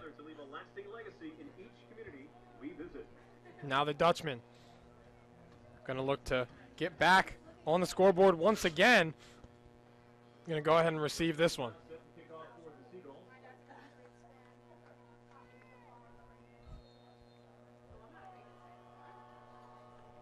.10:02 left in the third quarter. Here's Schreckengost. This one going to be returned from right around the 10-yard line. Met and dropped immediately on the play. And who else but the standout from the first round of tournament action, the freshman linebacker Casey Counts, who earned himself some NJAC honors. Casey Counts came into the game in the second half last week and was still able to put up the same numbers as Pat Bernardo, getting about 7 tackles in, giving Counts co-NJAC player of the week. Now on first down and 10. Just under 10 minutes remaining. Here's Bellamy. Gets this one out to Beal. Beal is going to be dropped immediately, and another great play made there on the tackle once again by Miles Christian. That'll bring up second down and 10. Seems to be Miles Christian and Sean Carroll might not be playing the closest, tightest defense they have here, but as soon as Union catches the ball, they're able to get in there and stop the play in its tracks. Doing a nice job there with no yards on the gain. Yeah, you've really seen them try and extend this running game out to more than just handoffs with these quick screen passes down to the flat. Salisbury looks like they're starting to figure some of those out. Now second down and 10. Going to fake the give, going to look downfield. Has a man, but the pass just too high. Couldn't go up and get it. That one intended for Will Sermon the fourth. Sermon tried to hop up, able to get a hand on that ball, but Bellamy is a little too far out of reach for him. Looks like Union's going to be in a trips left here. Pistol type situation. See what they can do here on 3rd and 10. Wouldn't be surprised to see Bellamy chuck it deep as he's done all game. Yeah, you got to watch out for Spencer Crystal, though. Lined up at tight end. Here's Bellamy. Looking downfield, nowhere to go. Awful close to getting past the line of scrimmage. The flag's going to come out again. The pass is complete downfield, but it looks like they're going to get Bellamy again for going past the line of scrimmage, trying to extend that play. And it's simple mistakes like that that's going to hurt your team drastically. Twice in a game so far for Bellamy. Now see Stephen Keller and Ken Broom discussing the call here.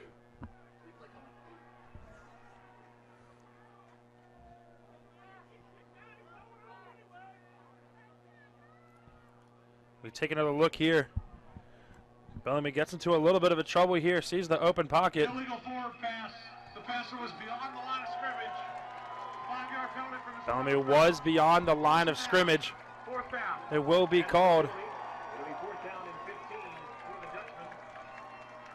And not only is that a big penalty, and the second time Bellamy's been flagged for that, but it's the second time he's been flagged for that on a 3rd and long play, which has led to the loss of down and bringing the punting unit out. 4th and 14. So a good stand here after giving up the second half opening touchdown. Now here's Halpin. High punt. Gleason going to field it right around the 40. Able to make a couple men miss, but is going to be brought down. Chad Gleason on the return.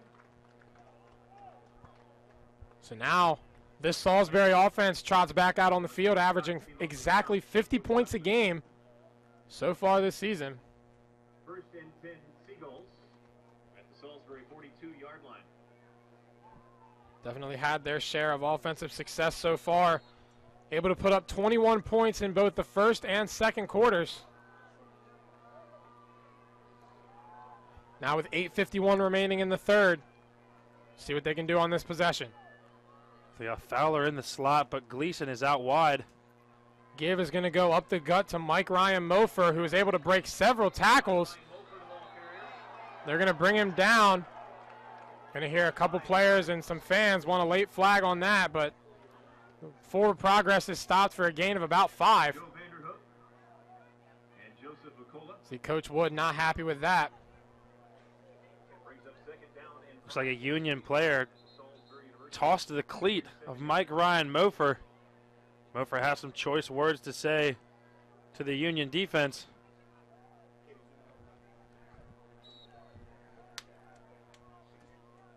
Mofer going to have to come off the field because of that. See him there not happy about that, talking to the official. But now 2nd down and 5. It'll be Hopeton Mayer coming in to replace him. Lanham going to fake the give, going to look outside. He's got Cleaver. Cleaver with another sideline catch, and he's going to haul that one in, gets the foot down.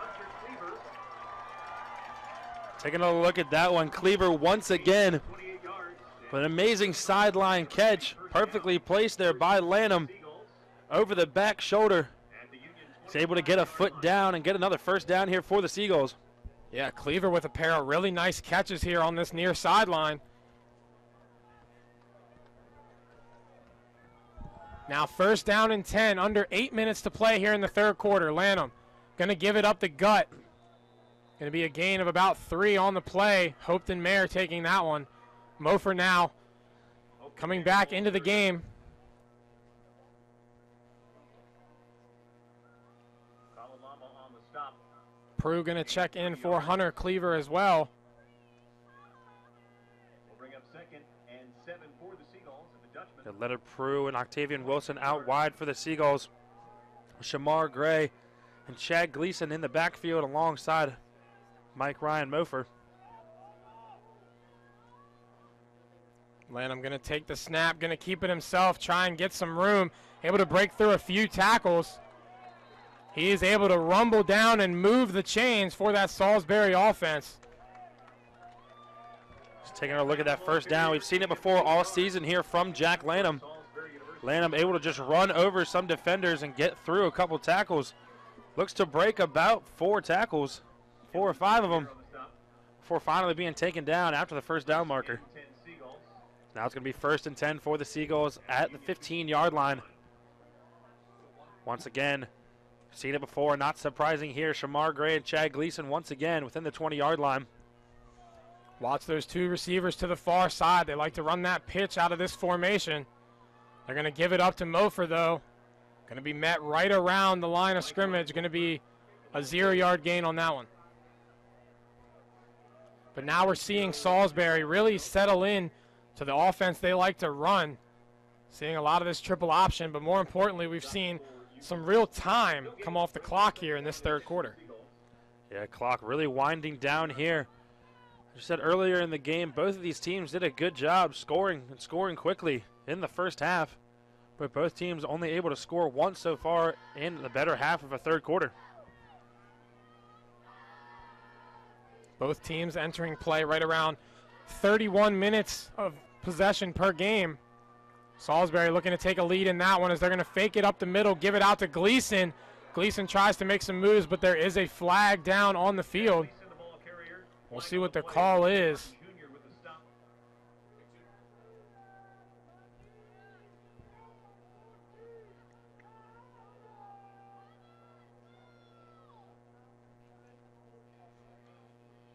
Holding, number 30, off it. 10-yard penalty. Going to be a holding call on Michael Fowler. That 10-yard penalty, as you can see right here. Oh, yeah, hands wrapped right around him. Able to get those extra couple yards for Chad Gleason.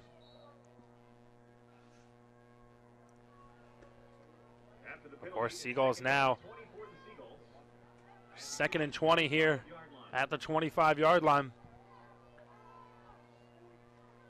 Said both receivers still at the top of your screen. Lanham going to go ahead and keep this one himself, try and get a few yards. He is going to be brought down almost immediately. Gain of about 2.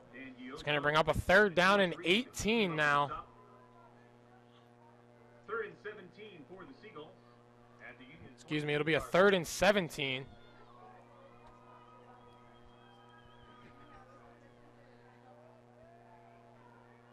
Michael Fowler and Shamar Gray once again switching spots. Got Octavian Wilson to the top of the screen. Cleaver to the bottom. Mike Ryan Mofer in at superback. 3rd down. Lanham going to drop back and look. Trying to find someone. There's going to be a flag down on the play. Lanham trying to make something happen. Just going to dump that one. Throw it away. We'll see what the flag is.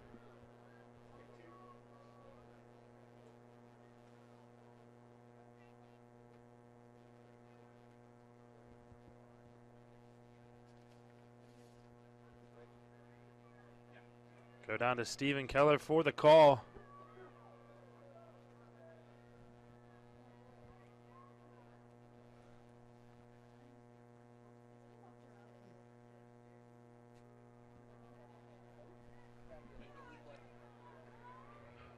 Holding, number 74, offense.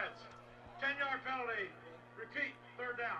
Looks like it's going to be Owen Boylard once again. Take a look at him here in the right guard position. Able to get a hand in there on the jersey. Looked to be of the jersey of Daniel Gioso. That's going to back Salisbury up even more now, as we have 3rd and 27. It was the longest 3rd down attempt this game, and maybe even this season for the Seagulls. See what they opt to do now. Lanham going to drop back and look. Going to have pressure coming through. Looking downfield for Prue. Going to throw it up into triple coverage. No chance there. Nice job there getting in on the deflection by DJ Martin. Taking a look at this one. Lanham had a little bit of time there in the pocket, but not a whole lot of time. As you can see, Gioso able to come in and put the pressure on. Decided to send it up, but as you said, Prue in that triple coverage. Good job by DJ Martin, able to get a hand in there and swat that one away. Looks like they're going to keep the offense out on the field here for a 4th and 27 attempt. Maybe not comfortable with Schreckengast kicking that. They're probably going to try the equivalent of a throwing punt here. See what they decide to do. Try and just flip the field position, but Lanham going to lose the ball. And coming up with it is the Union defense. A nice play to get in there. George Reed, the senior linebacker, jumping on that. Taking a look at that one. Just trying to really throw it deep, but had no time to get there. And Lanham is just stripped there at about the 47-yard line. And now Salisbury really the exact opposite of what they wanted on that final play of that drive. Now Union's going to come out hot here at the 43. I mean, yeah, you held the ball for a good amount of time there, but still Dutchman only down 14, and they've shown the ability to score on one play if they need to. Going to have the flea flicker busted out here. Bellamy able to avoid Rain, sending it downfield, one-on-one. Beal trying to go up and get it. Some contact there from Troy Garrett, but the pass too high for Beal. Looked to be Jay Scott there on the coverage.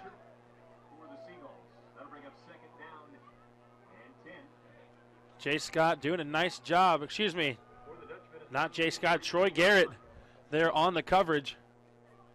46-48, kind of hard to see from up here. Now a 2nd down and 10 for the Dutchman offense. Trailing 48-34 here with 4 minutes left in the 3rd quarter. What can Bellamy do? Bellamy going to keep it, throw it down. He's got Beal into the secondary. That's going to be a 1st down for the Dutchman offense now. The Dutchmen look like they're going to run a hurry-up offense here. Try to get to the ball as quick as possible. As we said, Griffin Beal was the difference in that Case Western game. 2 touchdowns helped Union come back, a 17-yarder and a 16-yarder. Comeback was capped off by a touchdown from Andre Ross Jr. But you're seeing Bellamy really go to Beal a lot here. Griffin Beal down the stretch. Now 1st down and 10. Bellamy going to fake the give, look downfield once again. That one's just going to be slung away. Salisbury going to argue there's no receiver in the area. Wasn't a receiver close to the area. That should be an intentional grounding.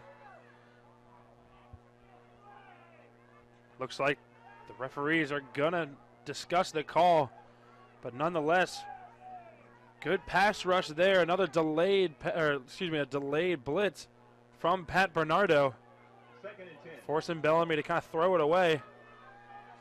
Salisbury fans not happy with the situation.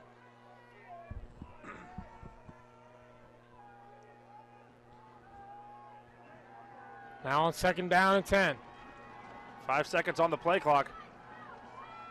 Gonna get that one away. Now looking downfield, Bellamy gonna sling this one into double coverage in the end zone, and it's Sean Carroll again, bringing down the interception for the Seagulls. Number 2 on the day for Sean Carroll, and couldn't come at a better time for this Salisbury team. Sean Carroll once again, Bellamy just kind of heaving it up there into double coverage. And Sean Carroll once again, right place, right time, beautiful interception. Now Salisbury is going to start with the ball on their own 20-yard line. For Bellamy, who only had 4 picks on the year coming in, he's thrown 2 today, both into the waiting arms of Sean Carroll. Now Salisbury, with 3:10 left in the 3rd quarter, has another chance to bleed some of this clock down.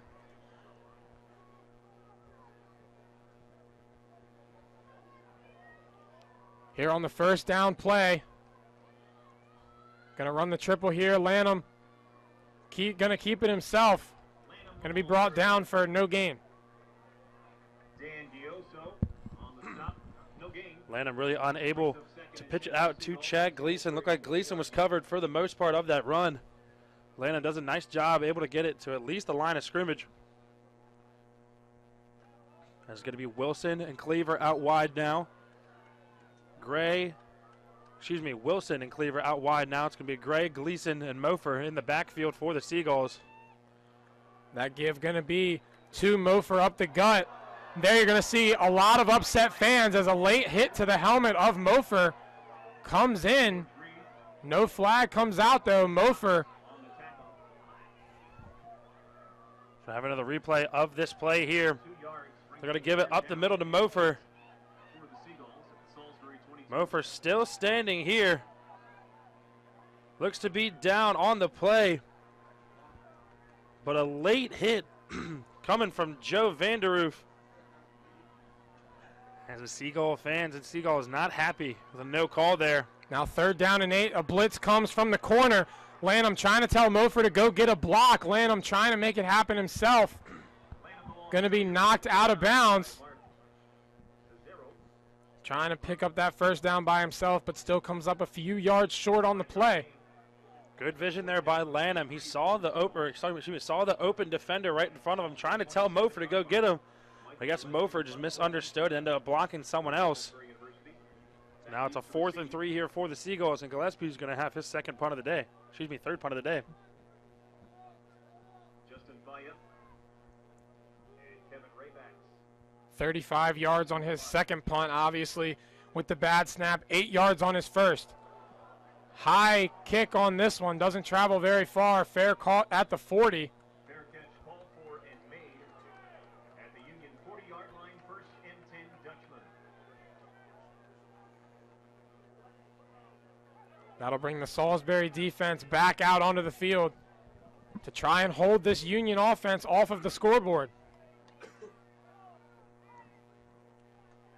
Taking a look at the game that will directly affect the winner of this one, Muhlenberg, with 1:17 left in the third quarter, leads Brockport 35-0. Looking to move on to that third round. Now on first down, here's Bellamy. Gives it. Gonna have some running room down to that far sideline. Looks to be a couple yards shy of the first down. IK Irabor doing a nice job, able to bounce it around the outside. Bounce it around the outside. Bring up now 2nd and 4 here for the Dutchman. Clock still winding down, under a minute left here in the third quarter of play. Salisbury up 48-34 against the Dutchman from Union College up in New York. Yeah, we thought we'd be saying IK Irabor's name a little more, but that was just his 8th carry on the day against this strong Salisbury defense. Now 2nd down and 4. Bellamy going to air this one out once again, fighting for it, trying to come away with the interception, and Troy Garrett on the coverage just couldn't bring it in. Troy Garrett trying to intercept, as you can see on this play, trying to intercept Bellamy for the 3rd time today. Looks like the ball is tipped by Brumskin and Garrett. Garrett bobbles it a couple times, but is just out of reach. Nice job on the pass breakup, but you know he's upset with himself there not getting that interception. So it brings up a short 3rd and 4 here. Union can really do anything with this offense here. They can throw it or they can run it with Irabor. 5 seconds on the play clock. Snap comes. They're going to give it to Irabor. Irabor looking, able to get close to that first. It's going to depend on the spot. Looks like they're going to call him short on the first down, but we'll see. They are going to call it a 4th and a short one. And no surprise here, offense is going to stay out for Union. Salisbury, though, caught making substitutions. Bellamy going to take the snap, and Irabor just going to go up the gut for the first down. Luckily, Salisbury was able to get everyone off the field at one time. Looked like they were going to get too many men on the field called there, but as we see here, Irabor doing exactly what he's told to do there, able to get at least a yard on the carry, get a first down and stop the clock. But that will be the end here of quarter number 3. Union College trying to get back here, trailing Salisbury 48-34. 15 minutes remain here in this matchup of undefeated teams. We will take a quick break here from the Seagull Sports Network, and we'll be back for the 4th quarter.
And we are back here from the Seagull Sports Network. I'm Nick Lewis, alongside me my partner Steve Bowen. We are here for the 4th quarter of action between the number 6 and number 13 ranked teams in the nation here. Union trailing Salisbury 48-34, trying to formulate a comeback here like they did in the first round against Case Western, but they are going to have to take a timeout here to start this fourth quarter. That'll be their first of the second half. Do you plan to play college sports with the NCAA? Since we have this timeout, let's take a look around the rest of the bracket and some of the other games that are happening. Mary Hardin Baylor with 2 minutes left before the half, leading Huntingdon 24-0 in that contest.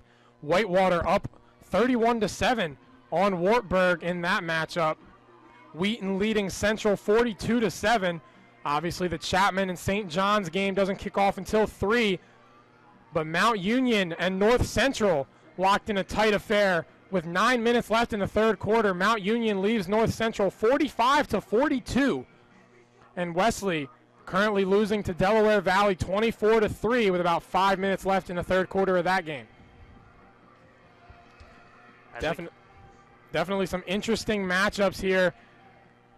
Looking to see how the rest of this bracket shakes out, but for now, these two teams on the field here at Seagull Stadium, both fighting for a spot in that third round. Now here's the first down play from Union.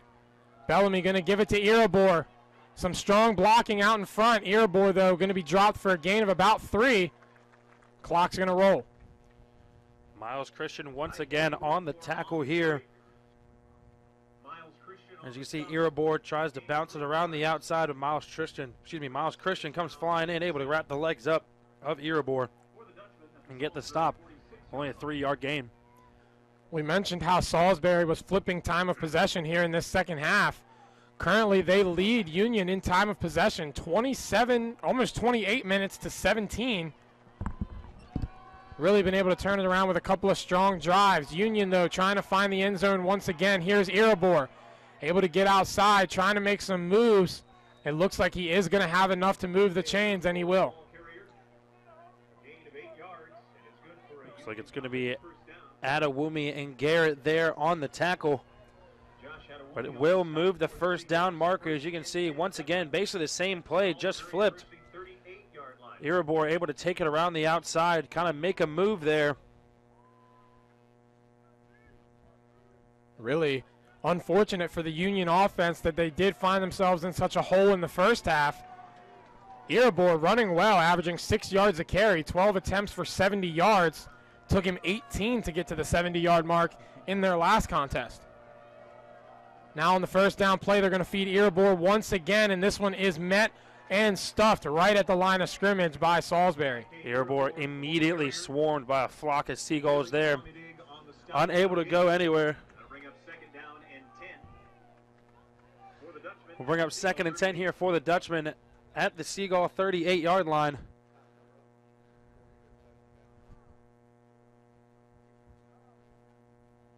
Going to have an injury timeout as Ike Erebor is down on the field.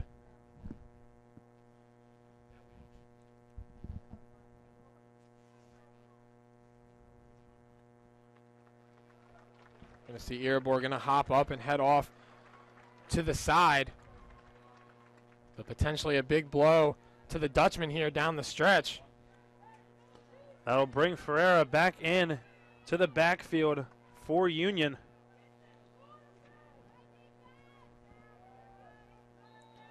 But Ferreira having a decent game running as well.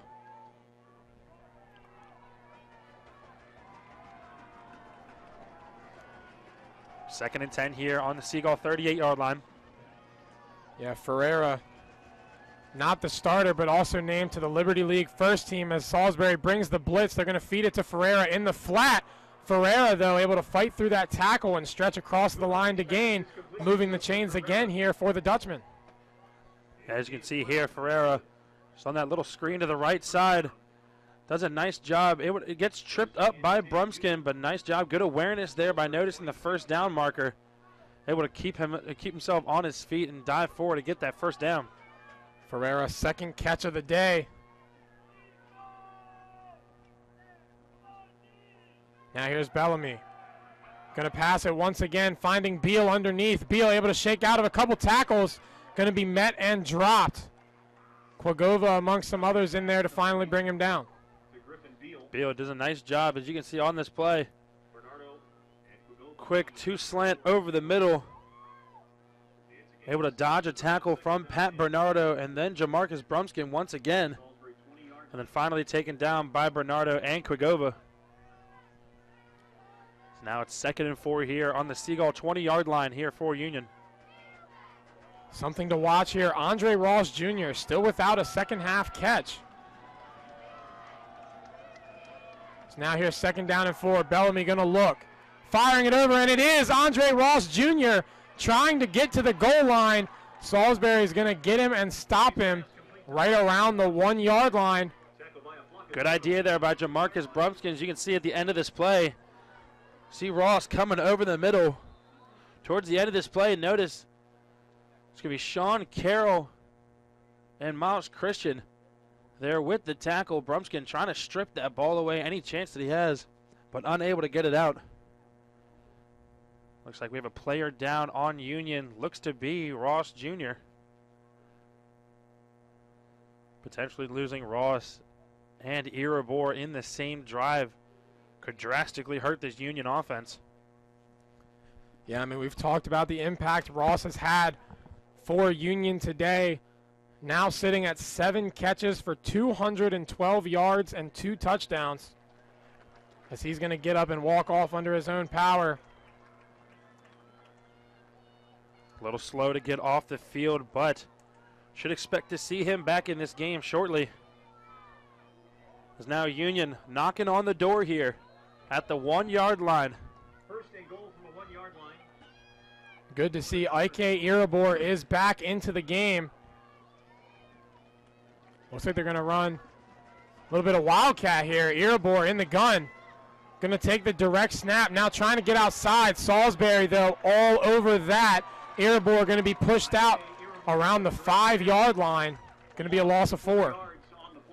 See here on the replay, Irabor trying to bounce it around the outside. Nice job by Quigova and Miles Christian, able to get in there on the tackle, including a little bit of help from Jadick. Loss of 3 on the play. It's going to be 2nd and 4 now at the 4-yard line. Clock still rolling down here in the 4th quarter. We are now under 11 minutes left in the 4th. Looks like they're going to get out of that wildcat formation. Go back to the regular shotgun. Going to have Beal come in motion now.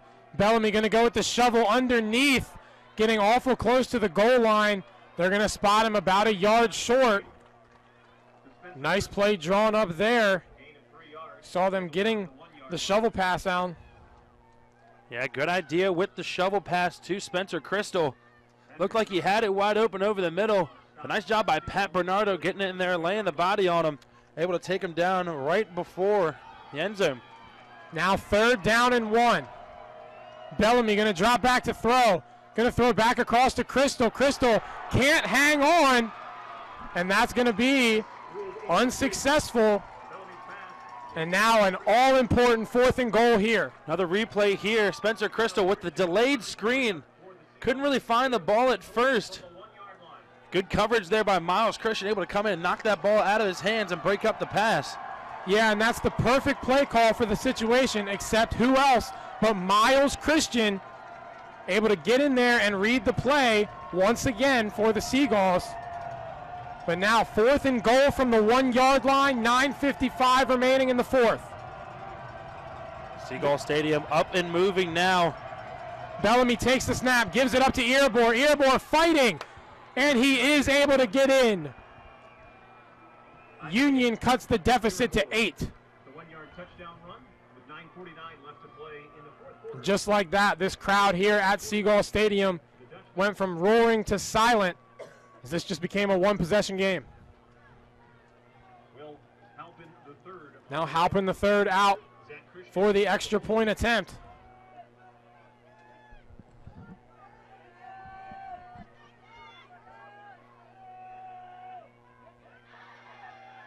It is up, and it is good. And this is now once again a 7-point ball game here at Seagull Stadium. Take a look here at the run by Irabor. Had a couple Seagulls there, including Sean Carroll and Pat Bernardo, but nice job by Irabor driving his feet, able to get through and get that 1 yard. But Salisbury very close to having a 1-yard stop there on their own 1-yard line. Enjoy the comfort of knowing tickets are authentic and 100% guaranteed. Now the pressure shifts to this Salisbury offense. You've got a 7-point lead, 9:49 remaining here. Now this Salisbury offense is going to be tasked to do what it has done best all season, which is run the ball, kill some of this clock, and find the end zone. One of the keys to the game for last week's game against Maritime was time of possession for the Seagulls. They do really well at being able to hold the ball and waste a lot of time getting down the field. That's exactly what they need to do now. Octavian Wilson and Damian King back deep. Michael Fowler with the lone touchdown for the Maroon and Gold here in the second half. King and Wilson in the back, awaiting the kick. It'll go to Damian King. No, it won't. Be taken by one of the second line guys. You saw there attempting a little bit of a shorter kick on that one as Jameer Furbush going to be returning that one. Kind of a short kick. Furbush saw the opportunity. He did a nice job being able to get the ball out to the 32-yard line. So now Jack Lanham trots out to the field as he's got Wilson and Gleason on the right side, Fowler and Cleaver on the left. And of course, Mike Ryan Mofer, one of the big running backs of this game, in the backfield. They're going to pitch this one out to Fowler on the near side. Stopped for a gain of about 3 on the play. A gain of 3 yards. Taking a look at this one. It's just straight up pitch to the outside. One of the runs that Fowler does best. On the stop for Union. Gain of 4 Does a nice job able to get over there. Get a gain of 4 yards. Looks like he was stopped by Cass Knox there, the senior linebacker. Now Salisbury looking at a 2nd and 6 on their own 36-yard line. Here's Lanham under center. Going to keep it.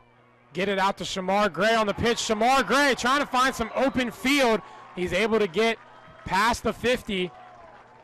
Going to be marked down right around the 48. Lanham does a nice job keeping it to himself. And of course, with the lead block from Chad Gleason, was able to get Gray past the first down marker and past the 50-yard line. As Gray and Fowler are going to switch spots once again.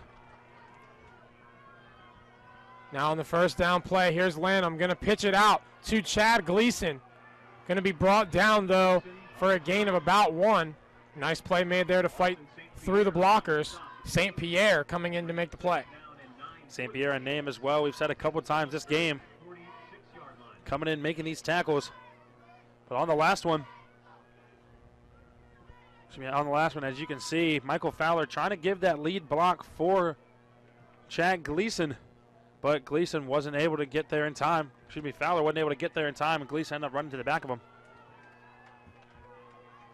Salisbury now almost drained 2 minutes of game time here on this drive. Gibbs going to go up the gut to Mike Ryan Mofer. Mofer able to break through a couple tackles, shakes off several, and able to pound his way down near the 25-yard line. Mike Ryan Mofer, as we said, one of the staples in this offense so far today. Cleat coming off once again. Tie his shoes a little bit tighter, forcing him to come out of the game for a play or two. Once again.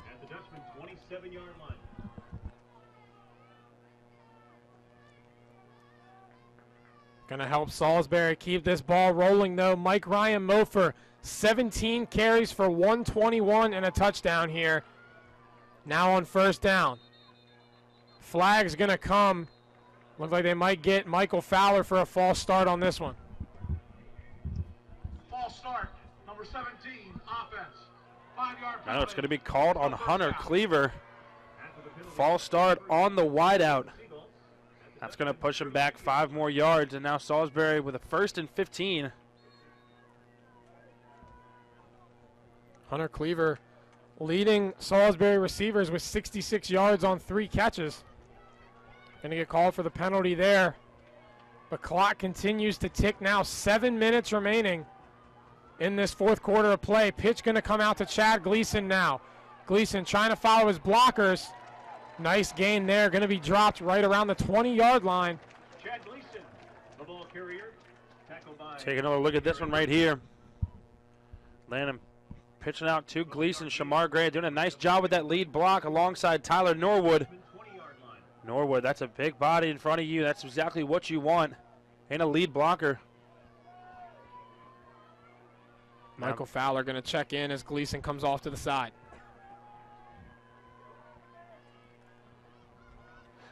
Clock still winding down here. Just over 6 minutes left here in the fourth. Salisbury still up by a touchdown, but knocking on the door once again.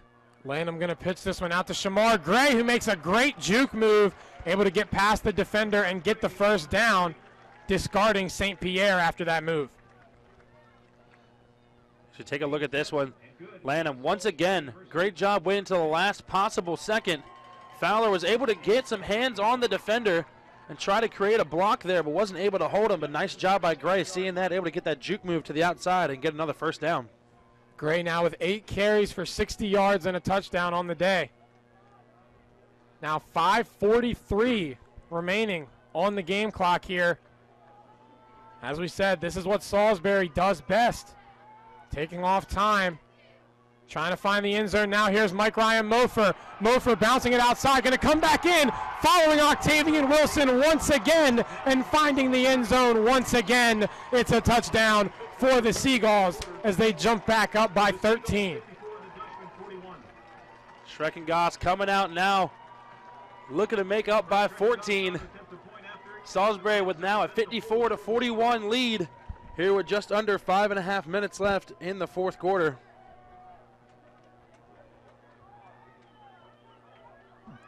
Mike Ryan Mofer hyped up on the sidelines.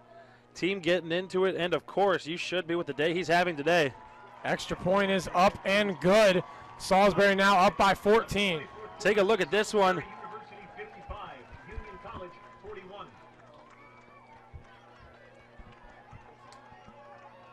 And have a day, Mike Ryan Mofer. 18 carries for 134 and 2 touchdowns, helping lead the way for this Salisbury offense.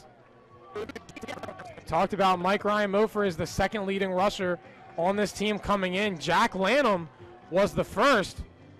Today, Jack Lanham has 8 carries just for 12 yards.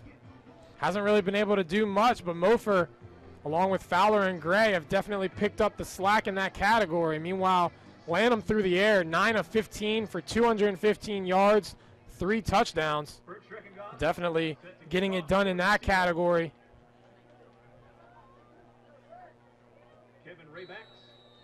Now Kevin Raybacks and Zazero back to return with 5:26 remaining in this fourth quarter. Schreckengoss going to send this one deep. Going to retreat back to near the 5-yard line. Trying to make something happen on the return. Able to bounce this one outside, but a nice job to wrap up and finish the tackle to prevent any further gain. Take a look here at the return. Kevin Raybacks doing a nice job of getting past a couple tacklers there, but eventually being taken down by Jameer Furbush. As they give Union some good field position here at their own 28. Yeah, Xavier Harcum coming in at the end of the play as well to finish that one up. As we take a look here on that touchdown run from Mofer, looked like it was a straight up run up the middle, but nice job bouncing around the outside and able to get past into the end zone. Now on the first down play, Bellamy looking over the middle, incomplete, intended for Griffin Beal, and another nice play by Josh Adewumi. Adewumi with the perfect coverage there, able to come in and then swing that left arm around, come in there and break up that pass. Adewumi with 3 total tackles on the day. All 3 of them have been solo. Add a pass breakup to that category now.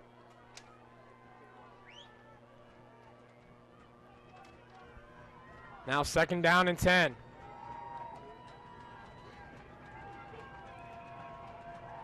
Here's Will Bellamy. Going to drop back to pass once again. Look over the middle. Going to be dropped by Griffin Beal on the exact same route. Not able to bring that one in. Really nothing wrong there, besides the fact didn't just catch the ball. It was a good pass over the middle. It's the play they've run multiple times throughout the game, and it's worked well for them. Gets them 7-8 yards per catch. Now this Salisbury crowd and the Salisbury sideline getting into it. 3rd down and 10. 5:06 remaining in the fourth. Critical drive here for Union College. Seagull Stadium is up and moving now. Bellamy going to have to get out of the pocket. Bellamy looking downfield. Sends this one intended for Griffin Beal. That one is going to carry out. Bellamy down on the turf, but now 4th down and 10 for Union College. Bellamy slow to get up there, trying to stretch out that right shoulder. Looks like he went down kind of hard on it. Obviously going to have to go here on offense, trailing by 2 touchdowns. Salisbury could easily chew out 5 minutes of game time. So this could very well be the game here for Union, but 6 seconds on the play clock now. Going to have to hurry up and call it. 2 seconds on the play clock. Able to just get it off. Here's Bellamy looking.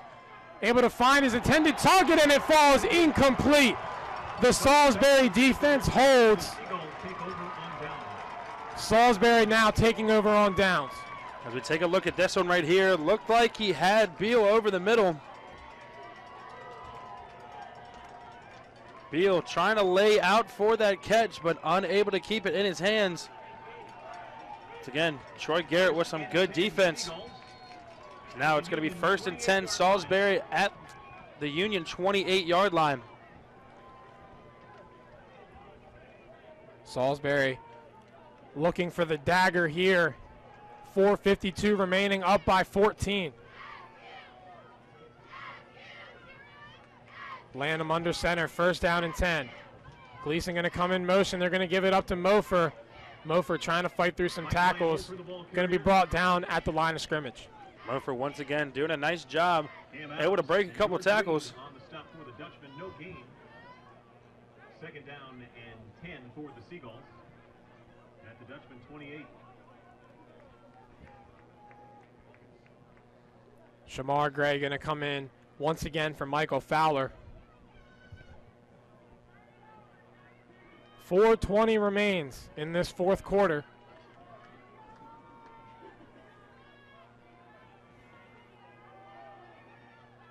Second down, Lanham going to pitch this one out to Gleason.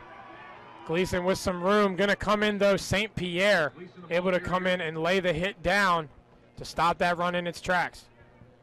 Said it before, St. Pierre, one of the defenders here on this Union College team, able to come in from the linebacker position, lay the hammer down. Union going to go ahead and burn their second to last timeout here in the second half. 4:02 remaining. And we'll take a quick break here from the Seagull Sports Network, and we'll be back for the rest of this matchup.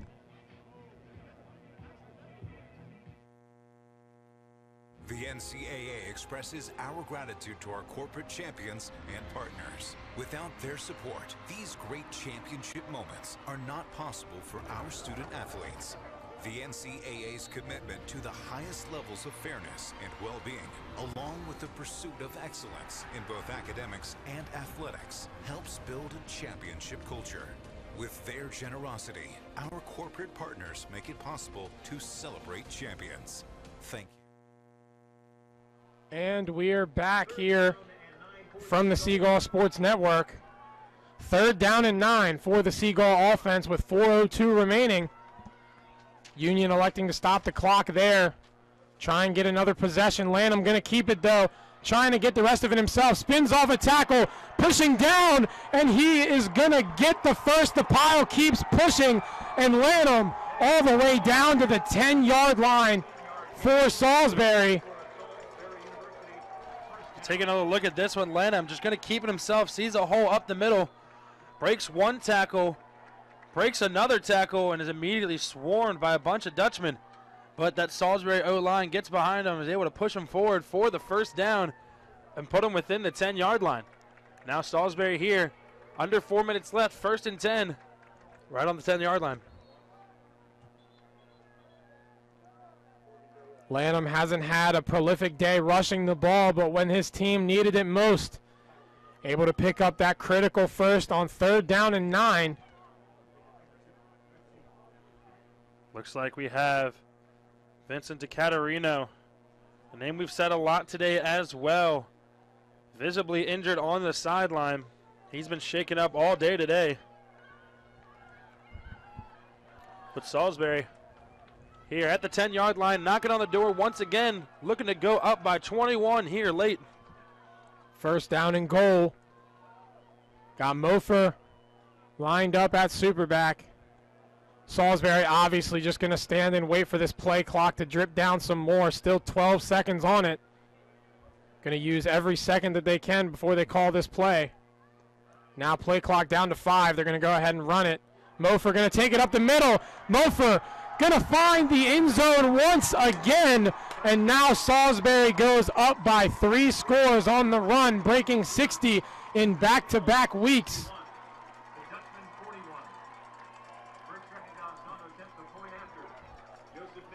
Mofer hitting the Michael Jordan shrug after that one. Salisbury looking to go up 21 following the Burt Schreckengost extra point.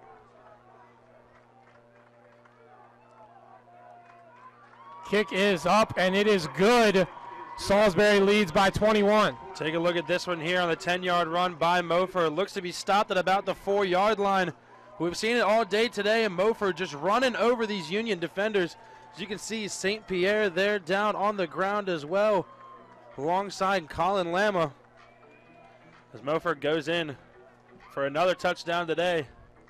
20 carries for 144 and 3 touchdowns from Mike Ryan Mofer, helping this Salisbury offense. Of course, it was the 17-yard carry from Jack Lanham that set that up, by far his longest on the day. Now Union will get the ball back, but just 3:01 remaining in this 4th quarter, staring in the face of a 21-point deficit. We've seen Union do it before. They've scored within 30 seconds. Nothing's impossible here with 3 minutes left. Schreckengost sends it deep at about the 10-yard line. This one fielded, trying to get down to that far side, going to be brought down right around the 20-yard line. With Josh Adewumi coming up there with the stand-up tackle.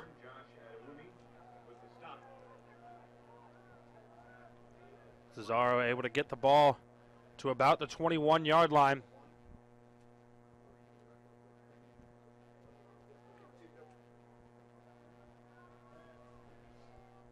Flag on the play. Offsides, kicking team, number 21. 5 yards will be added to the end of the run.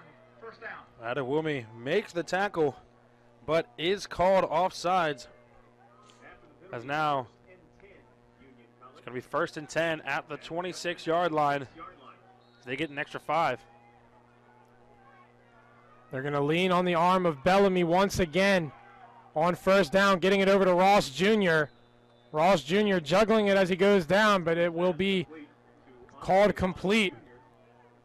Gain of about 7. Salisbury not taking any chances here, just going 3 up front, sending a lot out wide with his spread coverage. Bellamy dropping back once again, looking over the middle, and it is Crystal. That'll move the chains for Union. We're going to see the hurry-up offense the rest of the way here. Only 1 timeout left for the Dutchmen, trying to work their way downfield. And good for a Union 1st down. 1st and 10 Dutchman, the 39. Snap comes, Bellamy dropping back, going to heave this one downfield, trying to find his intended target, trying to bring it in with one hand is the freshman on the far side, but cannot bring it down. Just taking a look at this one, Duran had a big catch earlier in this game. Oh, excuse me, this is the replay from before. This is Crystal. As you saw on that last play, Duran had a big catch earlier in this game where he was able to go over the back shoulder and over top of Jameer Brumskin, but he wasn't able to bring that one back in.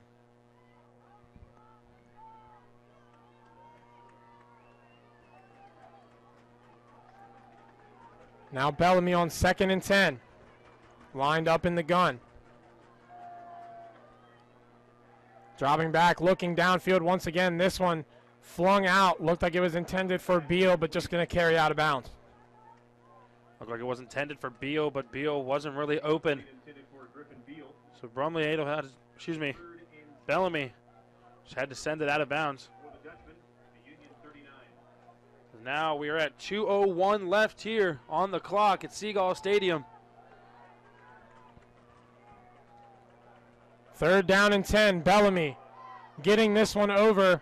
That's going to be a first down as he does make the connection with Finn Duran, the freshman receiver. That'll move the chains again, but now down under 2 minutes remaining. They're going to go ahead and spike this. Ball spiked. That'll bring up 2nd and 10 from the 48.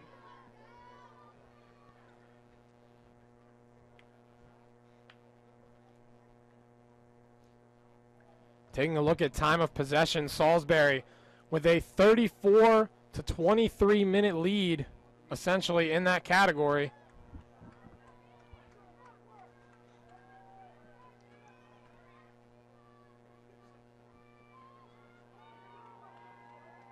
Now Bellamy dropping back, gonna pump fake, looking downfield. The pressure comes from Noah Zentz. Bellamy gonna have to sling this one down, trying to get down on the sideline and make the catch. On the far side is Finn Duran once again, but he can't do it. But meanwhile, further down the field, Griffin Beal is down. To take a look at this one, you can see Noah Zentz, number 93. Oh, excuse me, that's the last play right there. The last play to Duran as well. Beal now going to walk off under his own power for the Dutchman.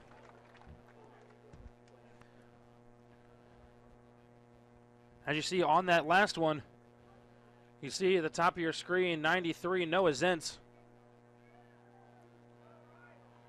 Zentz was looking for a holding call here on Christian. Pump fake. Look. It looks like Krista was holding the jersey there, but Bellamy unable to find an open receiver inbounds.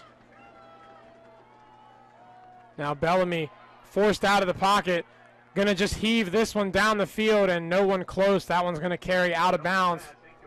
That'll be incomplete. Now another 4th down and 10 for the Union College offense. For the Dutchman at the Salisbury 48-yard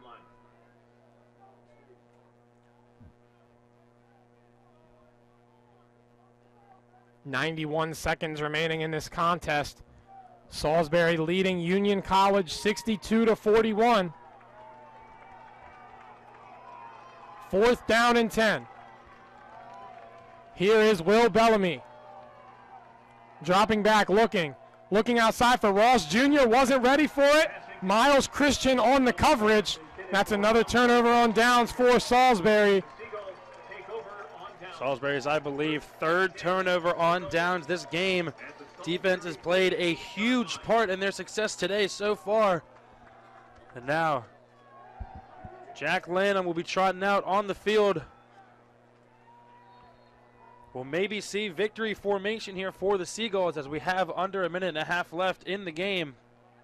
And on that last drive, Patrick Bernardo, the senior linebacker, moved into 8th all-time in program history in career tackles. He's got 8 so far on the day, adding to an impressive resume in the maroon and gold. Currently sits at 270 career tackles for Salisbury. And as you said, Steve, we're going to see victory formation now for the Seagulls. There's a couple kneel downs here. Will likely do it. For Union College coming in here off the undefeated season and the big comeback in round 1 to Case Western Reserve. Able to hang with the Salisbury offense early, but the Seagulls really turning it on in the 2nd quarter, able to jump out to that 21-point lead. That lead they would not relinquish for the rest of this game. Take a look at who Salisbury will be playing next. The final, Muhlenberg 42, Brockport 0. Looks like Salisbury next week will be taking on the Mules from Muhlenberg College.